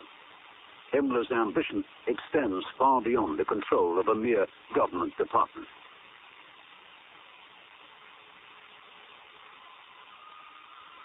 During his youth, Himmler had spent 3 years as a student of agriculture. In the college fencing fraternity to which Himmler belonged, Jörg Lanz's occultist periodical Ostara was widely read. Of all the prophecies made by Lanz, one would become Himmler's obsession. On astrological grounds, Lanz foretold the invasion of Europe from the east. Himmler comes to believe that it is the destiny of the SS to repel the coming assault. The great battles he foresees will be a prelude to the final victory of the Aryans. Already, Himmler has identified the figure of German history who will become his idol and his inspiration. King Heinrich I, German king of the Saxons, had in the 10th century fought and conquered the Slavic tribes of the east. So great will Himmler's devotion to the king become that he will make an annual pilgrimage to Heinrich's tomb. He will believe himself the reincarnation of the king and the recipient of psychic messages from the spirit of the dead ruler.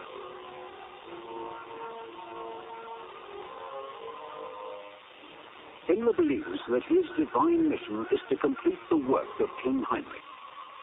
He will create from the SS a knightly order which will rule the coming Aryan Empire.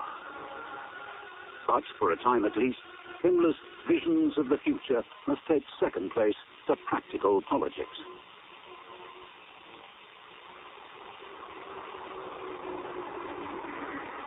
From 1933, Himmler's objective is to win control of Germany's many state police forces. A major obstacle to his ambition is Hermann Goering.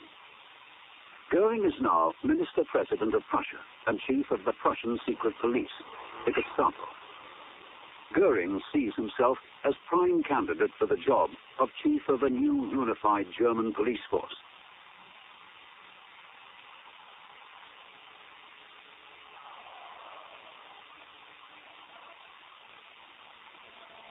In Goering's campaign to eliminate Prussian communists and all other opponents of National Socialism, he employs the SA as auxiliaries to the police and the Gestapo. The Berlin SA are the most brutal and the most feared stormtroop detachments in Germany. Their hatred of the middle classes almost equals their hatred of Jews and communists. But Goering is unconcerned. It is not my business to do justice, he proclaims. It is my business to annihilate and exterminate. That is all.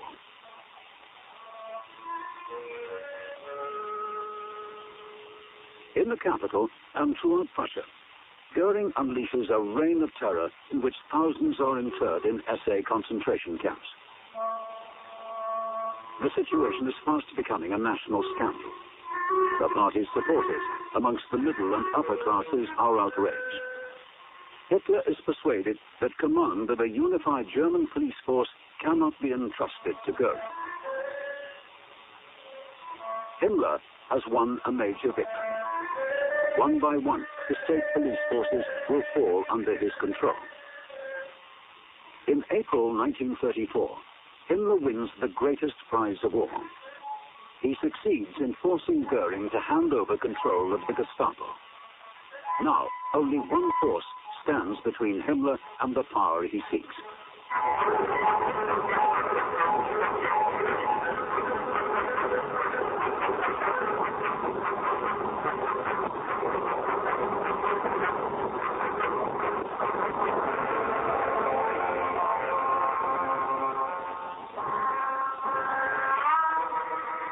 spring 1934. Ernst Röhm, leader of the SA, conducts his own version of Hitler's flag consecration ritual. It is a sign to the 4 million strong SA of Rome's power and independence. Rome's intention is to create from the SA a new National Socialist German army with himself as its commander-in-chief. Irregular army commanders become increasingly anxious.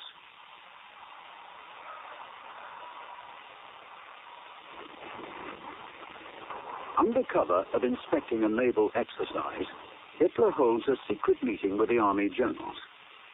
He gives them his assurance that in exchange for their support, the army will continue to be Germany's only military force. Hitler promises that Rome will be dealt with. The agent of his destruction is to be Himmler's SS. Himmler and his deputy, Heydrich, contrive evidence that Rome and the SA are planning a coup against Hitler. A list of the supposed conspirators is drawn up.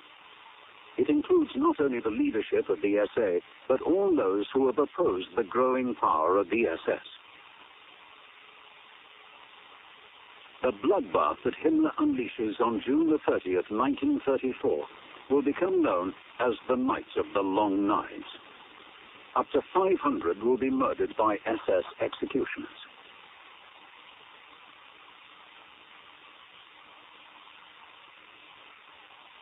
The murder of the SA leadership is greeted with relief by the German army. On the death of President Hindenburg on the 2nd of August 1934 and the confirmation of Hitler as President of Germany, the army willingly changes its oath of allegiance. Loyalty is now sworn not to the German state or to the Constitution, but to Adolf Hitler himself.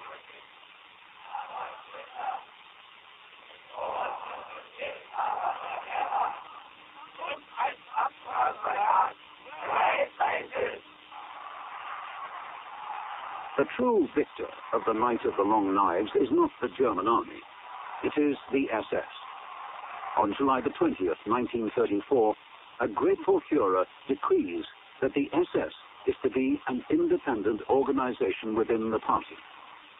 What is more, ignoring his pledge that the army is to be the Reich's only military force, he gives permission for the SS to form its own military units. In time, the Waffen, or armed SS, will number almost 1 million men.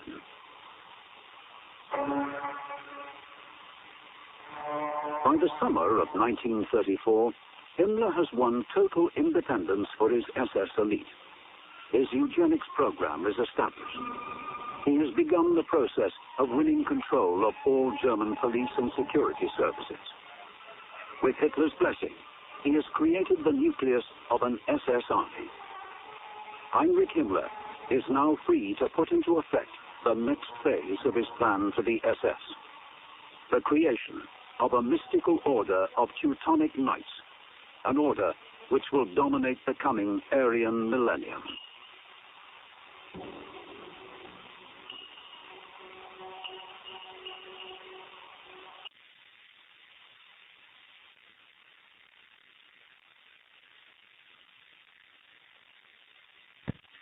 Ein Volk, ein Reich, ein Führer. One race, one government, one religion. You'd better wake up out there, for the adepts have you by the neck, and they're holding you over a tub of sheep dip, dummies.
You're listening to the Hour of the Time. I'm William Cooper. And I'm Carolyn Nelson. And that last hour is going to be a hard one to follow, folks. Say, did you hear the one about Hillary? She wanted this dude killed, so she hired these 3 Israelis who dressed up like Elizabeth Taylor, Richard Burton, and Michael Jackson, and the Secret Service just waved them right on in the gate into the White House. Never mind that the Secret Service don't guard the gate, it's the White House police. Of course, nobody escorted them into the White House. They didn't have any security passes. Nobody checked their credentials. No, just waved them right on in. And these 3 Israelis, all decked out in all this makeup and stuff, looking like Tammy Faye Baker, just walked right in and shot this dude named Foster, and he just dropped dead right there on the ground floor of the White House, and nobody heard anything. Nobody knew nothing. This happened early in the morning, and then not till 1 o'clock they found this guy sitting at his desk dead. Yep. And Clinton, he just had a fit, you know. He just flew right off the handle and had the Secret Service ordered them to take this dude out, this dead body, ferried him out to this park, this strange park that nobody knows about, you see, and propped him up there until somebody found him. And he had a trigger print on his thumb that just wouldn't go away. Folks, Hillary Rodham Clinton didn't get to the White House by being so absolutely stupid. You see, you're the sheeple, not her. You see, if she was the sheeple, she'd be sitting in your living room and you'd be in the White House. Don't you guys understand that? Welcome to the last episode of Mystery Babylon.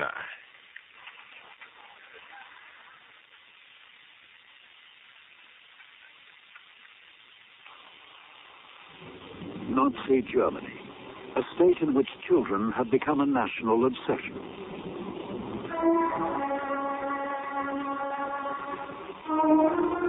Hitler has proclaimed it must be considered reprehensible to withhold healthy children from the nation. If the fertility of the healthiest bearers of the nationality is consciously and systematically promoted, the result will be a race which has eliminated the germs of our present physical and hence spiritual decay. In the doctrines of National Socialism, this spiritual decay has but one cause: the dilution of the Aryan race by the blood of inferior peoples. Only by breeding from the racially purest can the greatness of the Aryans be restored. In the vanguard of the Nazi racial mission is Hitler's Praetorian Guard, the SS.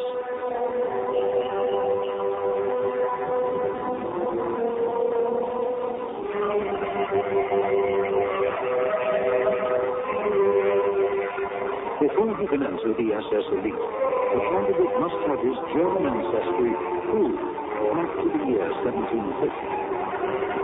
Before marriage, the prospective bride of an SS man is subject to rigorous racial investigation. From the offspring of Hitler's Guard, many generations in the future is intended to come the racially purest of German stock, a superior breed of human, born to rule.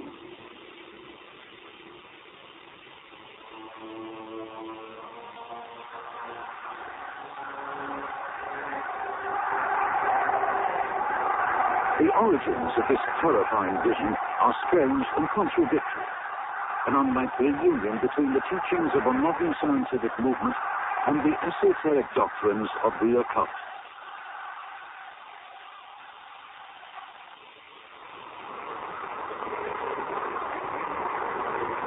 By the late 1920s, the German scientific and medical world had wholeheartedly embraced a new movement, the science of eugenics. The founder of eugenics is an Englishman, Sir Francis Galton, the cousin of Charles Darwin.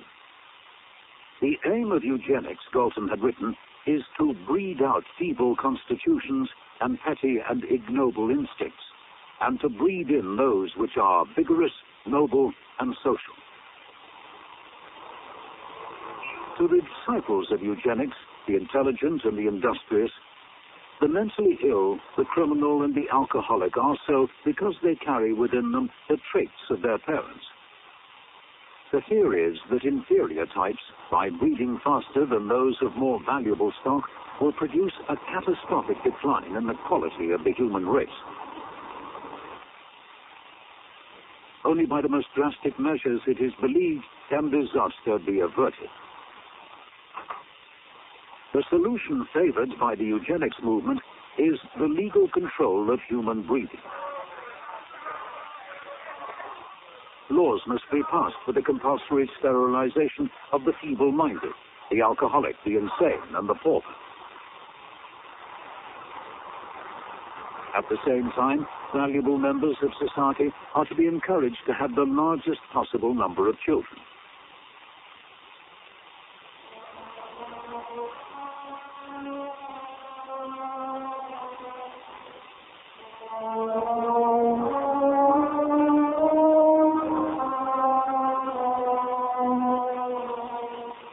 In the 1920s, while eugenics in Europe is still in the realms of scientific theory, in the United States of America, it has long since been put into practice. The state of North Dakota had banned marriage for alcoholics, the insane, and those suffering from tuberculosis as early as the turn of the century. In 1907, the state of Indiana had passed the world's first law allowing sterilization of the mentally ill and criminally insane. By 1930, 28 American states have passed similar laws, and 15,000 people in mental hospitals and prisons have been compulsorily sterilized. By 1939, the figure will have reached 30,000.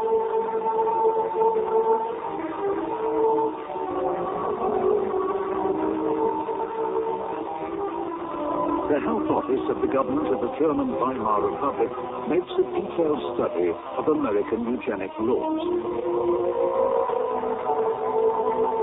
It is deeply impressed by America's sterilization campaign, and leading German eugenicists praise U.S. restrictions on the immigration of foreigners and the laws passed in some southern states banning intermarriage between the races. There is a growing concern in German medical circles that Germany is being left behind in the struggle for racial improvement.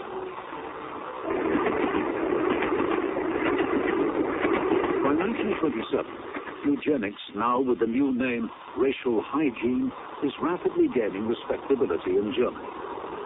More and more university medical faculties offer courses in the subject. An institute specializing in racial hygiene is founded by the German Health Office. The task of the Kaiser Wilhelm Institute is to study means of halting what an influential reporter called the physical and mental degeneration of the German people. Racial hygiene has also become a central pillar in the strange ideology of a rising political party.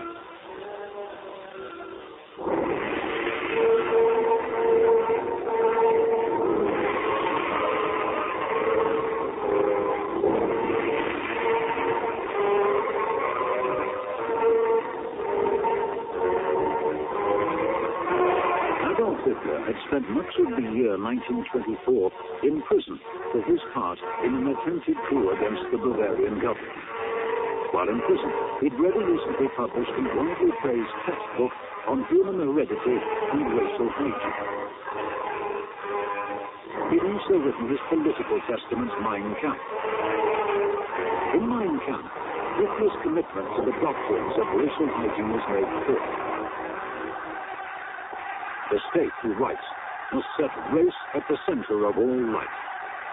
It must see to it that there is only one disgrace, to bring children into the world despite one's own sickness and deficiencies. Here, the state must act as guardian of a millennial future, in the face of which the wishes and selfishness of the individual appear as nothing. To Hitler, the millennial future which the state must defend is the coming triumph of Aryan man.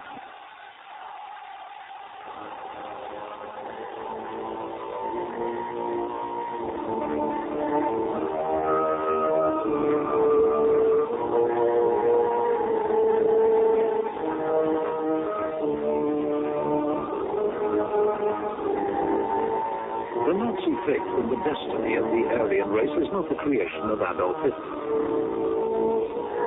nor does it spring from the movement for racial hygiene. Its origins lie in the teachings of mystics, clairvoyants, and secret societies dedicated to the occult.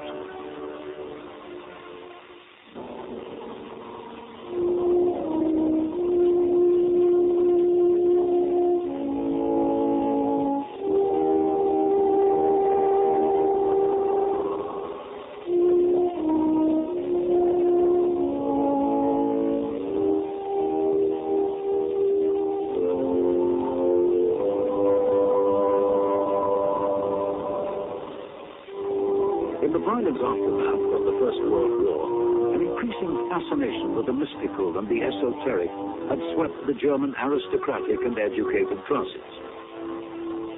So widespread is the influence of mystical doctrines that even one of Germany's most powerful generals believes that national salvation lies in reviving the worship of the Norse god Wotan.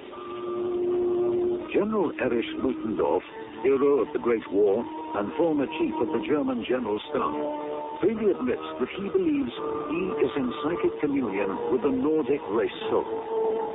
In 1923, Ludendorff had led an abortive coup in Bavaria. His ally was the little-known political agitator Adolf Hitler.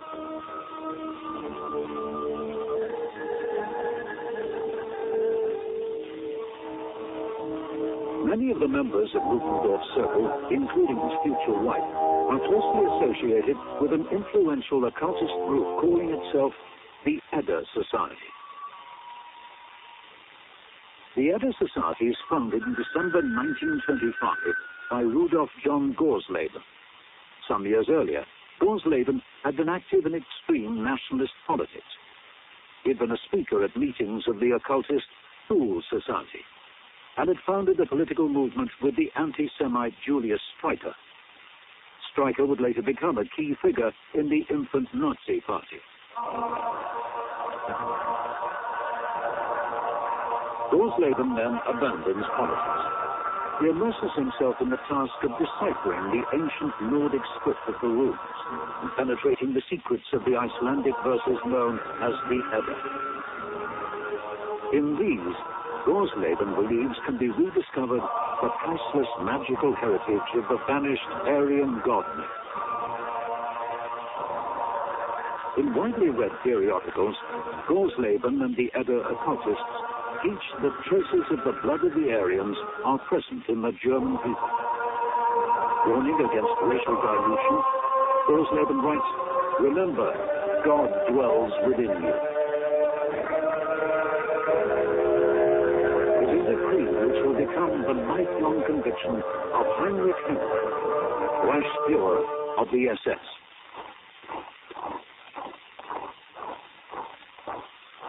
As a youth, Himmler had avidly consumed the writings of the German occultists.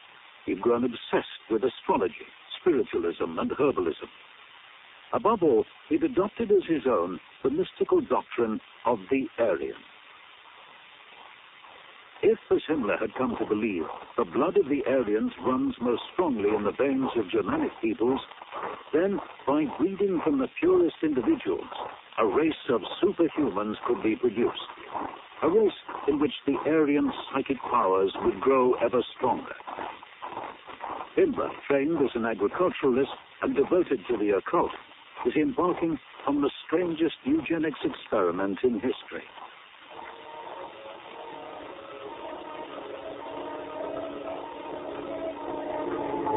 By 1934, a year after the Nazi seizure of power in Germany, Himmler has firmly established the entry requirements for membership of his SS. The SS Race and Resettlement Bureau investigates the racial ancestry of every applicant. Candidates for membership of Himmler's elite must also submit to a rigorous physical examination. Only those of strongly Nordic appearance, who are free from bodily defects and of good proportion and stature, are accepted. Then begins a year-long process of transformation. Central to the SS man's training is immersion in the cult of the alien and the ideology of National Socialism. He must also master the extraordinary set of doctrines enshrined in the SS Catechism. It is a catechism in which God is the race. Why do we believe in Germany and the Führer? Because we believe in God. We believe in Germany, which he created, and in the Führer, Adolf Hitler, whom he has sent us. Why do you obey? From inner conviction, from belief in Germany, in the Führer, in the movement, in the SS, and from loyalty.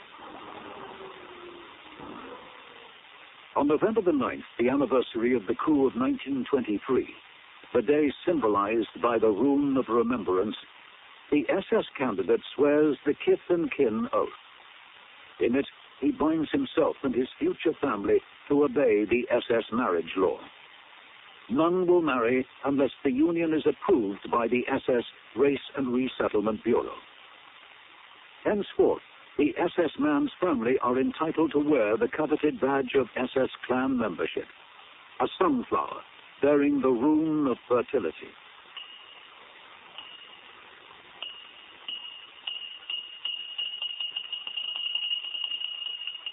The strict racial qualifications for SS marriages are widely praised by the scientists and medical men of Germany's racial hygiene movement.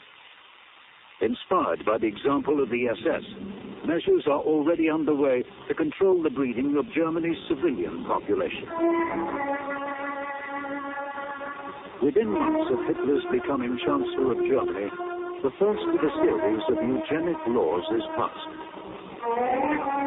A law for the prevention of genetically diseased offspring establishes a vast network of genetic health courts. These have the power to order that individuals suffering from any of a range of mental or physical ailments be sterilized. The campaign is organized on a massive scale. 1,700 genetic health courts will, in 1934 alone, order over 56,000 sterilizations. Within 10 years, almost 400,000 Germans will have been sterilized. In support of the German sterilization campaign, the Reich Health Office and German medical journals published graphic illustrations of the cost to the public of maintaining the mentally and physically handicapped. One poster insists, "We do not stand alone." While a German mother holds her baby, a man holds a shield inscribed with the 1933 sterilization law. Around them are arrayed the flags of nations that have already legalized compulsory sterilization. The second major eugenics law is designed to control the breeding of the population at large. The law for the protection of the genetic health of the German people requires that all those who wish to marry submit to a medical examination. Marriage is totally forbidden to those suffering from diseases believed to be hereditary. The third eugenic measure is passed in the autumn of 1935. Positions of the racial hygiene movement had long argued that intermarriage between the races is genetically harmful, producing degenerate offspring. The law for the protection of German blood and German honor forbids marriage between Jews and non-Jews. Following this new measure, racial hygienists devised complex formulae for calculating the proportions of Jewish blood which each partner can possess if marriage is to be allowed. The massive task of racially investigating all those wishing to marry is entrusted to the SS Race and Resettlement Bureau.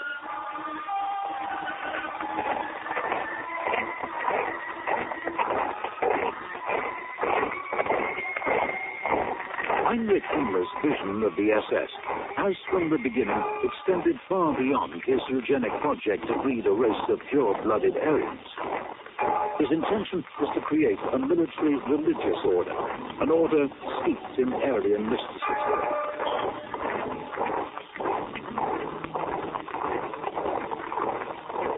Himmler has pronounced, "We assemble and march according to unalterable laws, as a National Socialist order of Nordic men, and as a sworn community on our way to a far future. In devising rituals and practices for his Nordic order, Himmler has looked for inspiration to the Teutonic tribes of Germany's distant past. On Himmler's instructions, SS archaeologists from the Race and Resettlement Bureau are intensely researching the history of races they believe to be of Aryan descent.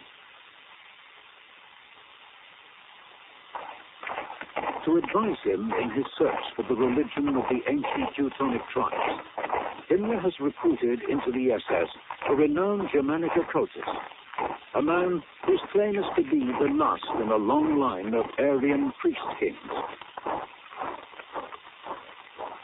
Karl Maria Willigott was born in Vienna in 1866. During the Great War, he'd risen to the rank of colonel in the Austrian army. Willigott claims to possess ancestral clairvoyant memory, a power to recall the history and experiences of the Germans over thousands of years. He believes that in himself is an unusually pure strain of the normally latent psychic powers of the Aryans. Willigott's clairvoyant visions have told him that German blood, culture, and history are far more ancient than historians and scientists can know. According to Willigott, the history of the Aryans had begun in 228,000 BC, an era in which there were 3 suns in the sky, and the world was populated by giants and other fantastic creatures.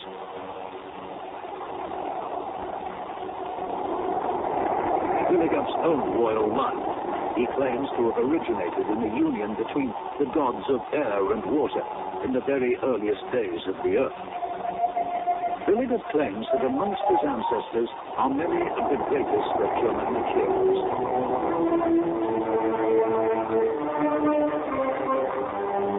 All of Willigott's line through the ages has remained faithful to the occult traditions of the Aryan Germans. Impressed by Willigott's clairvoyant powers, Himmler accepts Willigott into his SS and appoints him head of the Race and Resettlement Bureau's Department of Prehistory. In a remarkably short time, Willigott will rise to the rank of SS Brigadier on Himmler's personal staff.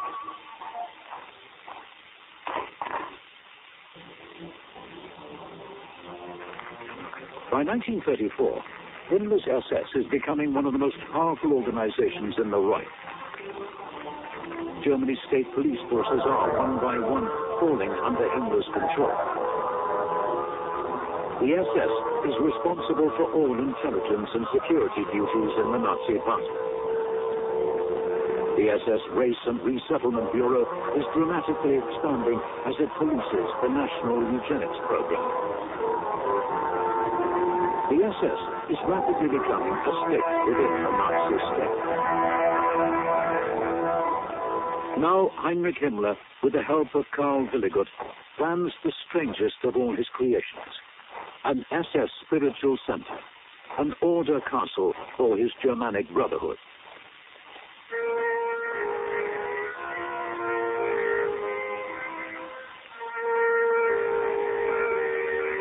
The castle of Babelsberg had been built in the early 1600s on the site of a 10th century Saxon fort. Set in the romantic surroundings of Paderborn in Westphalia, Babelsberg had made a deep impression on Heinrich Himmler. We have been looking for a castle for our SS for a long time, Himmler confides. I have found a suitable ruined castle dating back to Germanic prehistory. In late 1934, the SS purchases the sacred site and begins the massive task of reconstruction.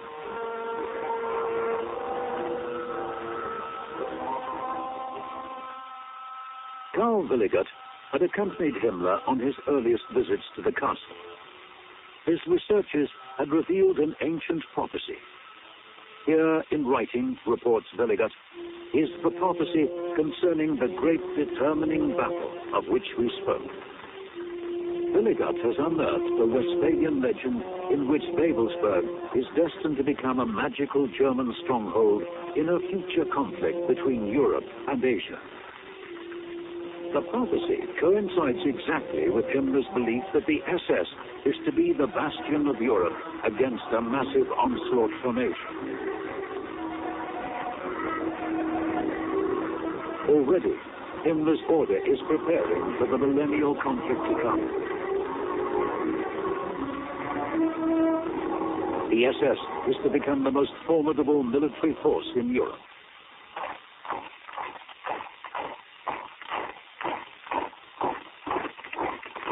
On December the 14th, 1934, Himmler orders the formation of an SS military detachment, the SSVT. Almost from the outset, the military training of the SSVT is revolutionary.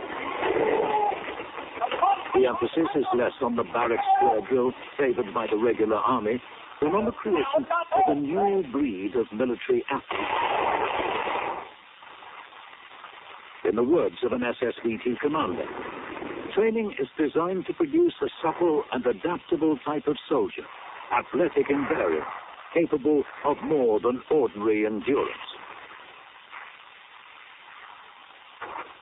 Unlike the regular army, the SSVT is organized into highly mobile battle groups. It is also the first German military formation to adopt camouflage uniform, and, to the astonishment of army commanders, to maneuver with live ammunition.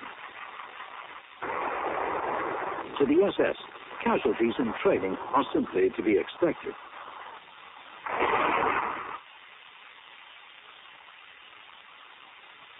While the SSVT is to become an elite force in the service of the Führer and the Aryan Mischler of Babelsberg, the return of the ring is a symbol of the dead man's eternal community with the SS order.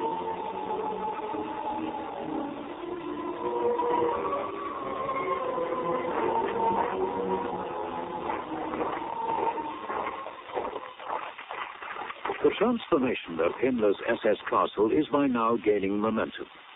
Under the architect Hermann Bartels, the west and south wings have been fully renovated. The moat and gardens have been restored, and a bridge built leading to the imposing main gates. By 1938, the east wing too has been completely renovated. True to the deeply secretive nature of the SS, Himmler has banned all but the most trustworthy from visiting Babelsberg. Bartels has virtually excluded local companies and labor from the project. Instead, contingents of the Pioneer Corps have been drafted to the region from all over Germany. In the renovation of the castle interior, Himmler spares no expense. Paneling and furnishings, doors and balustrades are all of solid oak. An elaborately carved spiral staircase is built in workshops on the site. Everywhere there is the finest of decorative wrought ironwork.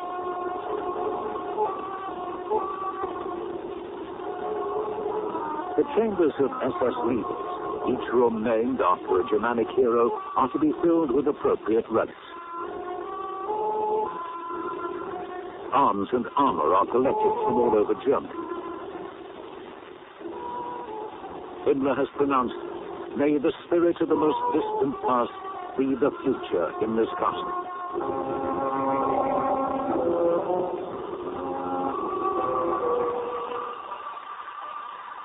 By the late 1930s, the National Socialist aim of increasing the population of racially desirable Germans has been given the highest national priority. The means is to remove German women from paid employment and return them to the home. Their task will be to produce the greatest possible number of children. Soon after the foundation of the Nazi state, government loans worth a year's salary are awarded to men whose wives leave their jobs. The amount which must be repaid is reduced for every child the family produces. By 1940, 1,700,000 loans will have been granted. In 1938, a decree is issued requiring that all public officials marry or resign. All couples married for 5 years who are still childless incur a tax penalty. Grounds for divorce are broadened to include the inability of a wife to bear children. Abortion is illegal for those classed as Aryans, but encouraged for non-Aryans. At the instigation of Heinrich Himmler, laws are passed removing all legal obstacles to Aryan women bearing children outside marriage. Himmler has decreed, "Sacred to us is every mother of good blood. Of the greatest value of all are the offspring of his SS elite."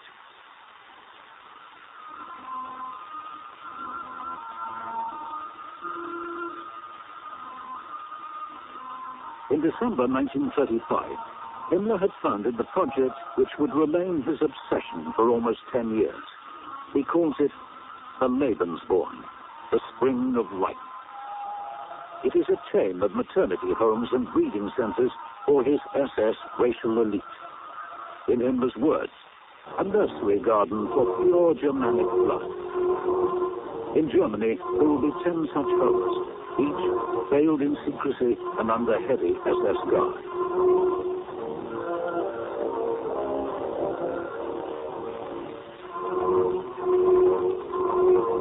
I fostered rumors, Himmler admits, to the effect that every single woman desiring a child could turn to Lebensborn in the strictest confidence.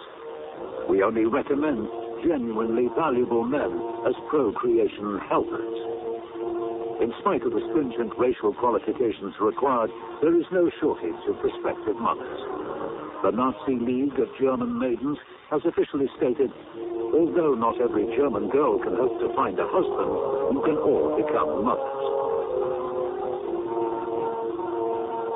An SS Race and Resettlement Resolution of 1937 notes, the Lebensborn will bring them together with a man not casually, but in full awareness that they are fulfilling a noble duty towards the nation. At a naming ceremony, the children of the Lebensborn project are immediately immersed in the Germanic ritual of the SS clan. Males are touched on the forehead with an SS dagger, symbolizing their first initiation into Himmler's mystical order. Mothers of SS children are told, remember that you are but a link in the clan's endless chain.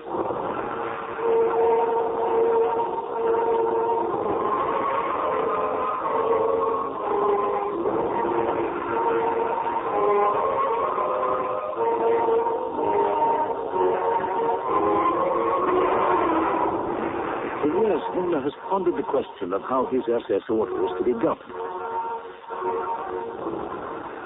Taking his inspiration from the Knights of the Round Table, Himmler has appointed a shadowy inner council of 12 chosen SS leaders.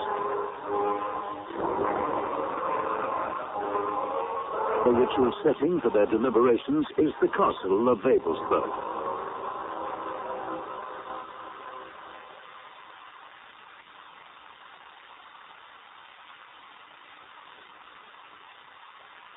In the massive north tower of the castle is an inner sanctum, a vast circular hall, its walls 12 feet thick.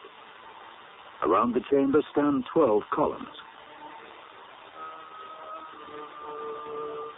On the floor is a mosaic of swastikas, forming a sunwheel of 12 radiating spokes.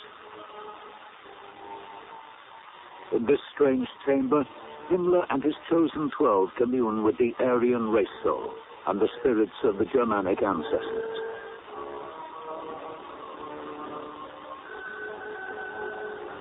Deep below the inner sanctum, cut into the solid bedrock, is the crypt, Valhalla. Here are performed ceremonies of the dead. In the center, the wooden coats of arms of a dead SS knight are to be ceremonially burned. 12 stone plinths around the walls will hold 12 urns, each of which will one day hold the armorial ashes of a departed knight. In the crypt burns an eternal flame, symbol of the continuity of the order and its eternal mission in the service of the race.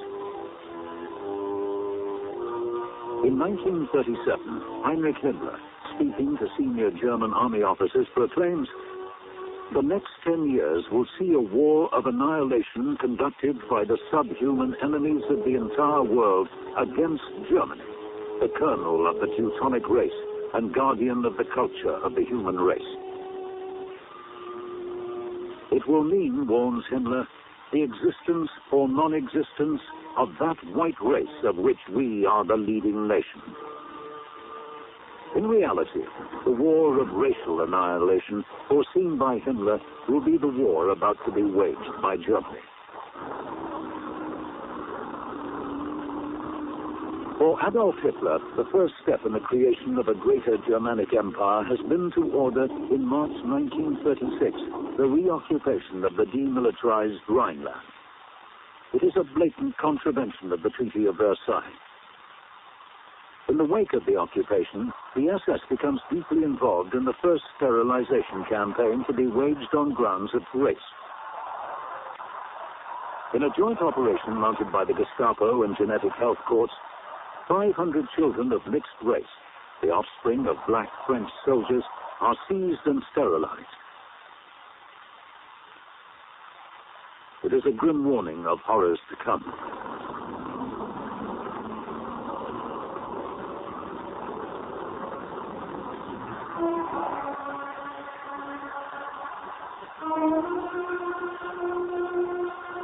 By now, the racial doctrines of National Socialism have found ardent support far beyond the frontiers of the German Reich.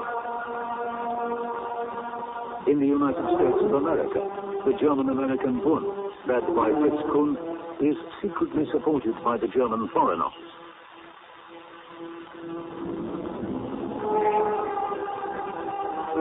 In Belgium, the ultra-nationalist, Rexist party is founded by Leon de Greve. In Britain, Oswald Mosley and the British fascists ardently support Hitler's new Germany. In Austria, Seyss-Inquart, leader of the Austrian National Socialists, is appointed Minister of the Interior in response to German pressure. It is he who, after violence orchestrated by the Austrian SS, invites German forces to enter Austria and restore order. Austria is to become a province of Germany.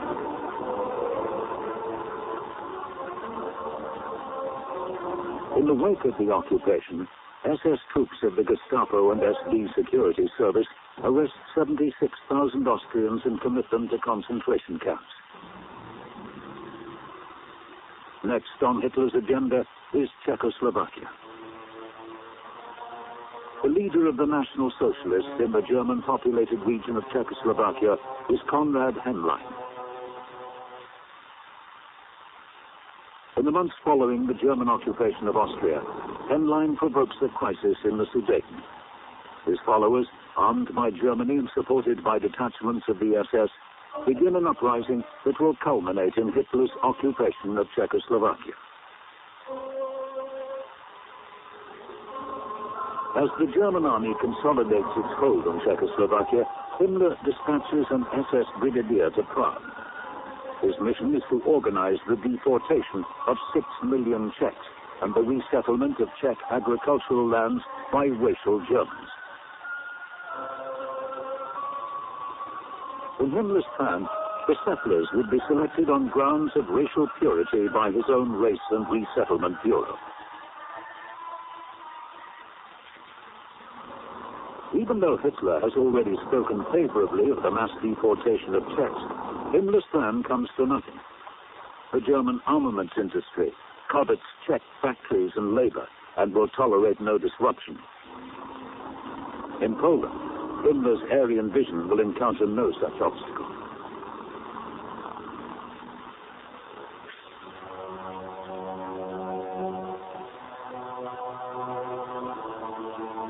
In Mein Kampf, Hitler had written, "We begin where we left off 600 years ago.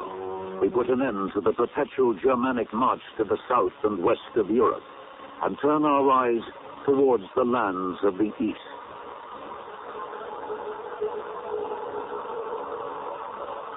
In the summer of 1939, Hitler summons Heinrich Himmler to his Bavarian mountain retreat. In the coming invasion of Poland, the SS is to play a key role. It is to ruthlessly eliminate from the Polish population all those who might carry the seeds of a future class of leaders.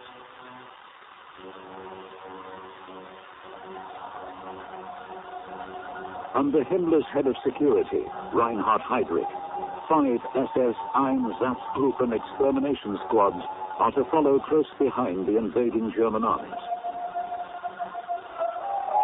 In Poland, Himmler will embark on the first stage of his long-cherished dream.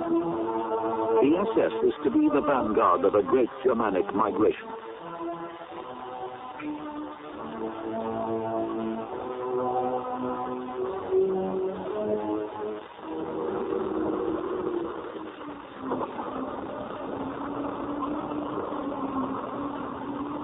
In the invasion of Poland on September the 1st, 1939, the SS VT and Death's Head formations are for the first time thrown into battle. In spite of a lack of experienced leaders, Himmler's hand-picked fighters prove fanatical in the attack, undeterred by heavy casualties. Unlike their army comrades, the SS have been instilled with the knowledge that they are in the service of a great mission. The conquest and enslavement of an inferior race and the foundation of an Aryan empire.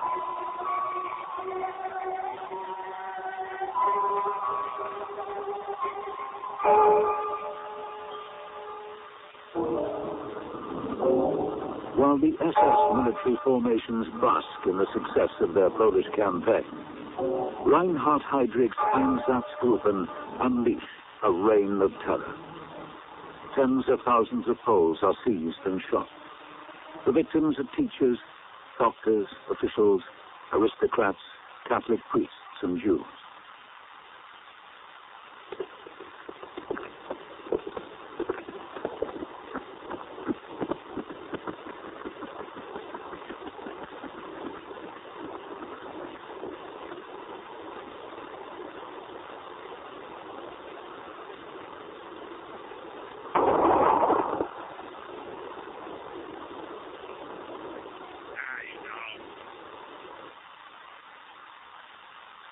Hitler had ordered, whatever we find in the shape of an upper class in Poland is to be liquidated. To the horror of regular army commanders, the SS is reveling in its murderous task. By September the 27th, less than a month after the invasion, Heydrich estimates of the Polish upper classes in the occupied territories, only 3% is still present. For his services in the cause of racial conquest, Heinrich Himmler is rewarded by a grateful Führer. On September the 29th, Hitler informs him that he is to be appointed Reich's Commissioner for the strengthening of Germanism. The resettlement of occupied territories is to be Himmler's exclusive province. The East is to belong to the SS.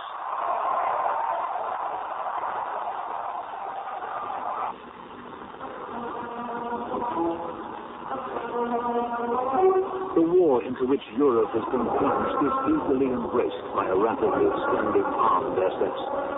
By June 1940, Heinrich Himmler's army, now renamed the Waffen SS, was a formidable motorized force of 100,000 men. In the Low Countries and France, the new divisions hunger for glory.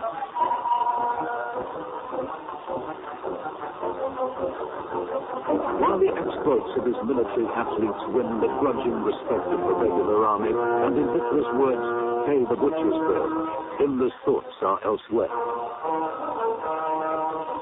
To him, the war in Western Europe is merely a distraction. Only in the East can the destiny of the SS be truly fulfilled.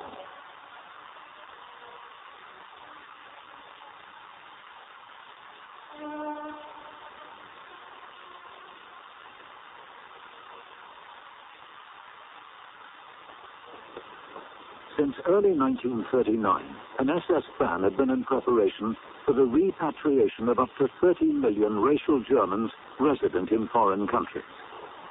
An agreement had been struck with the Soviet Union and the Baltic states for the transfer of their German populations to the Reich. Their actual destination will be Poland. The SS Race and Resettlement Bureau carefully investigates the ancestry of the first wave of migrants, in all, almost 500,000 people. They are presented with Reich citizenship and dispatched to SS transit camps. Their fate, according to Himmler's blueprint for the East, is to become a new Germanic peasantry. Their guardians and rulers are to be the aristocracy of the SS.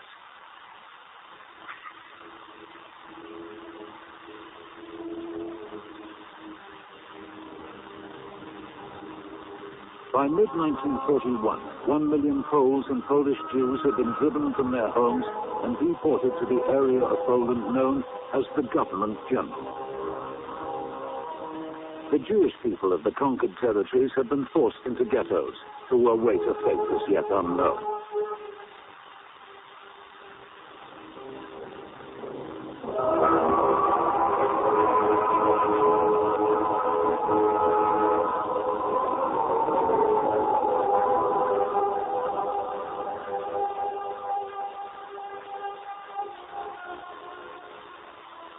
"200,000 repatriated Germans had been settled on the seized lands. Yet, resettlement is only the first phase in Himmler's grand design. The second is the repossession of whatever Aryan blood can be found in the Polish population. On Himmler's orders, Poles are to be subject to a massive program of racial screening.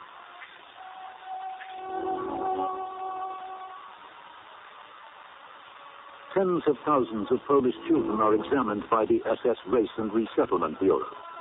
The shape of the face, eye and hair color, even X-rays of the skull are used by SS physicians to detect traces of Nordic blood. Of those rejected as racially undesirable, many are sterilized.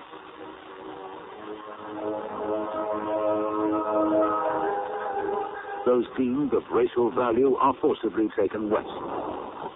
After a period of what the SS term re-Germanization in a Lebensborn home, they are to be adopted by SS families. For Himmler, the seizure of children of Aryan stock is a long-term project. Of more pressing importance is the rapid expansion of the Waffen-SS.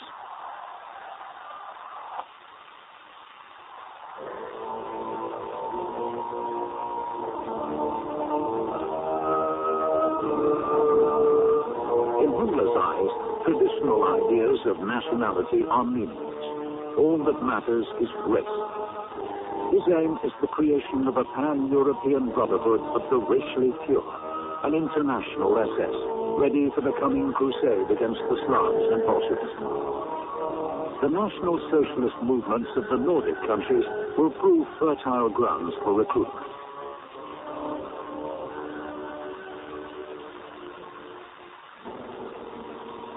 The Viking Division, composed of Norwegian, Danish, Dutch and Flemish, is the first of 13 SS divisions to be raised from Nordic or Germanic foreigners. All are formations entirely composed of volunteers. For the members of Himmler's foreign legions, in the racial vision of the SS lies the future of Europe.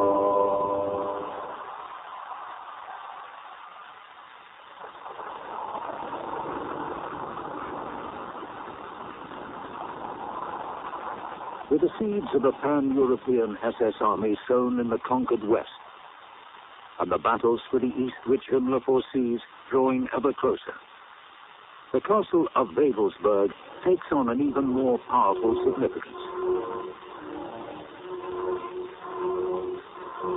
Wewelsburg, spiritual center of the SS order, is to become a city.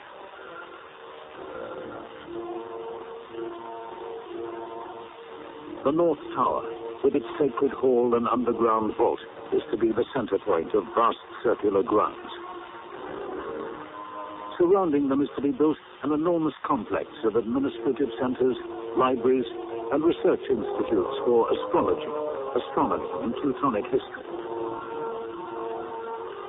Ringing the city will be walls over 40 feet high. Even the ground plan of this, the SS Vatican, is of mystical significance. It represents the head of a spear, its tip pointing to the north.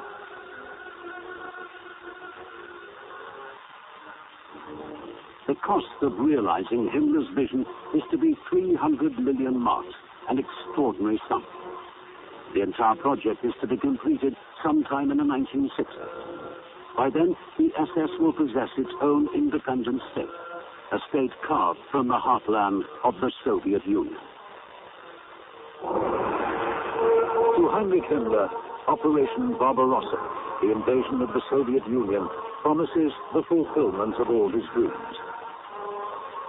With victory will come the foundation of an SS kingdom. With Heinrich Himmler, Grand Master of the SS Order in supreme authority, with SS nobles ruling as the feudal overlords of Germanic settlers, the Order will return to its millennial mission. From the SS peasant warrior, conqueror of the Slavs, will be bred over many generations the next phase in human evolution. And, of course, you all know the rest of the story.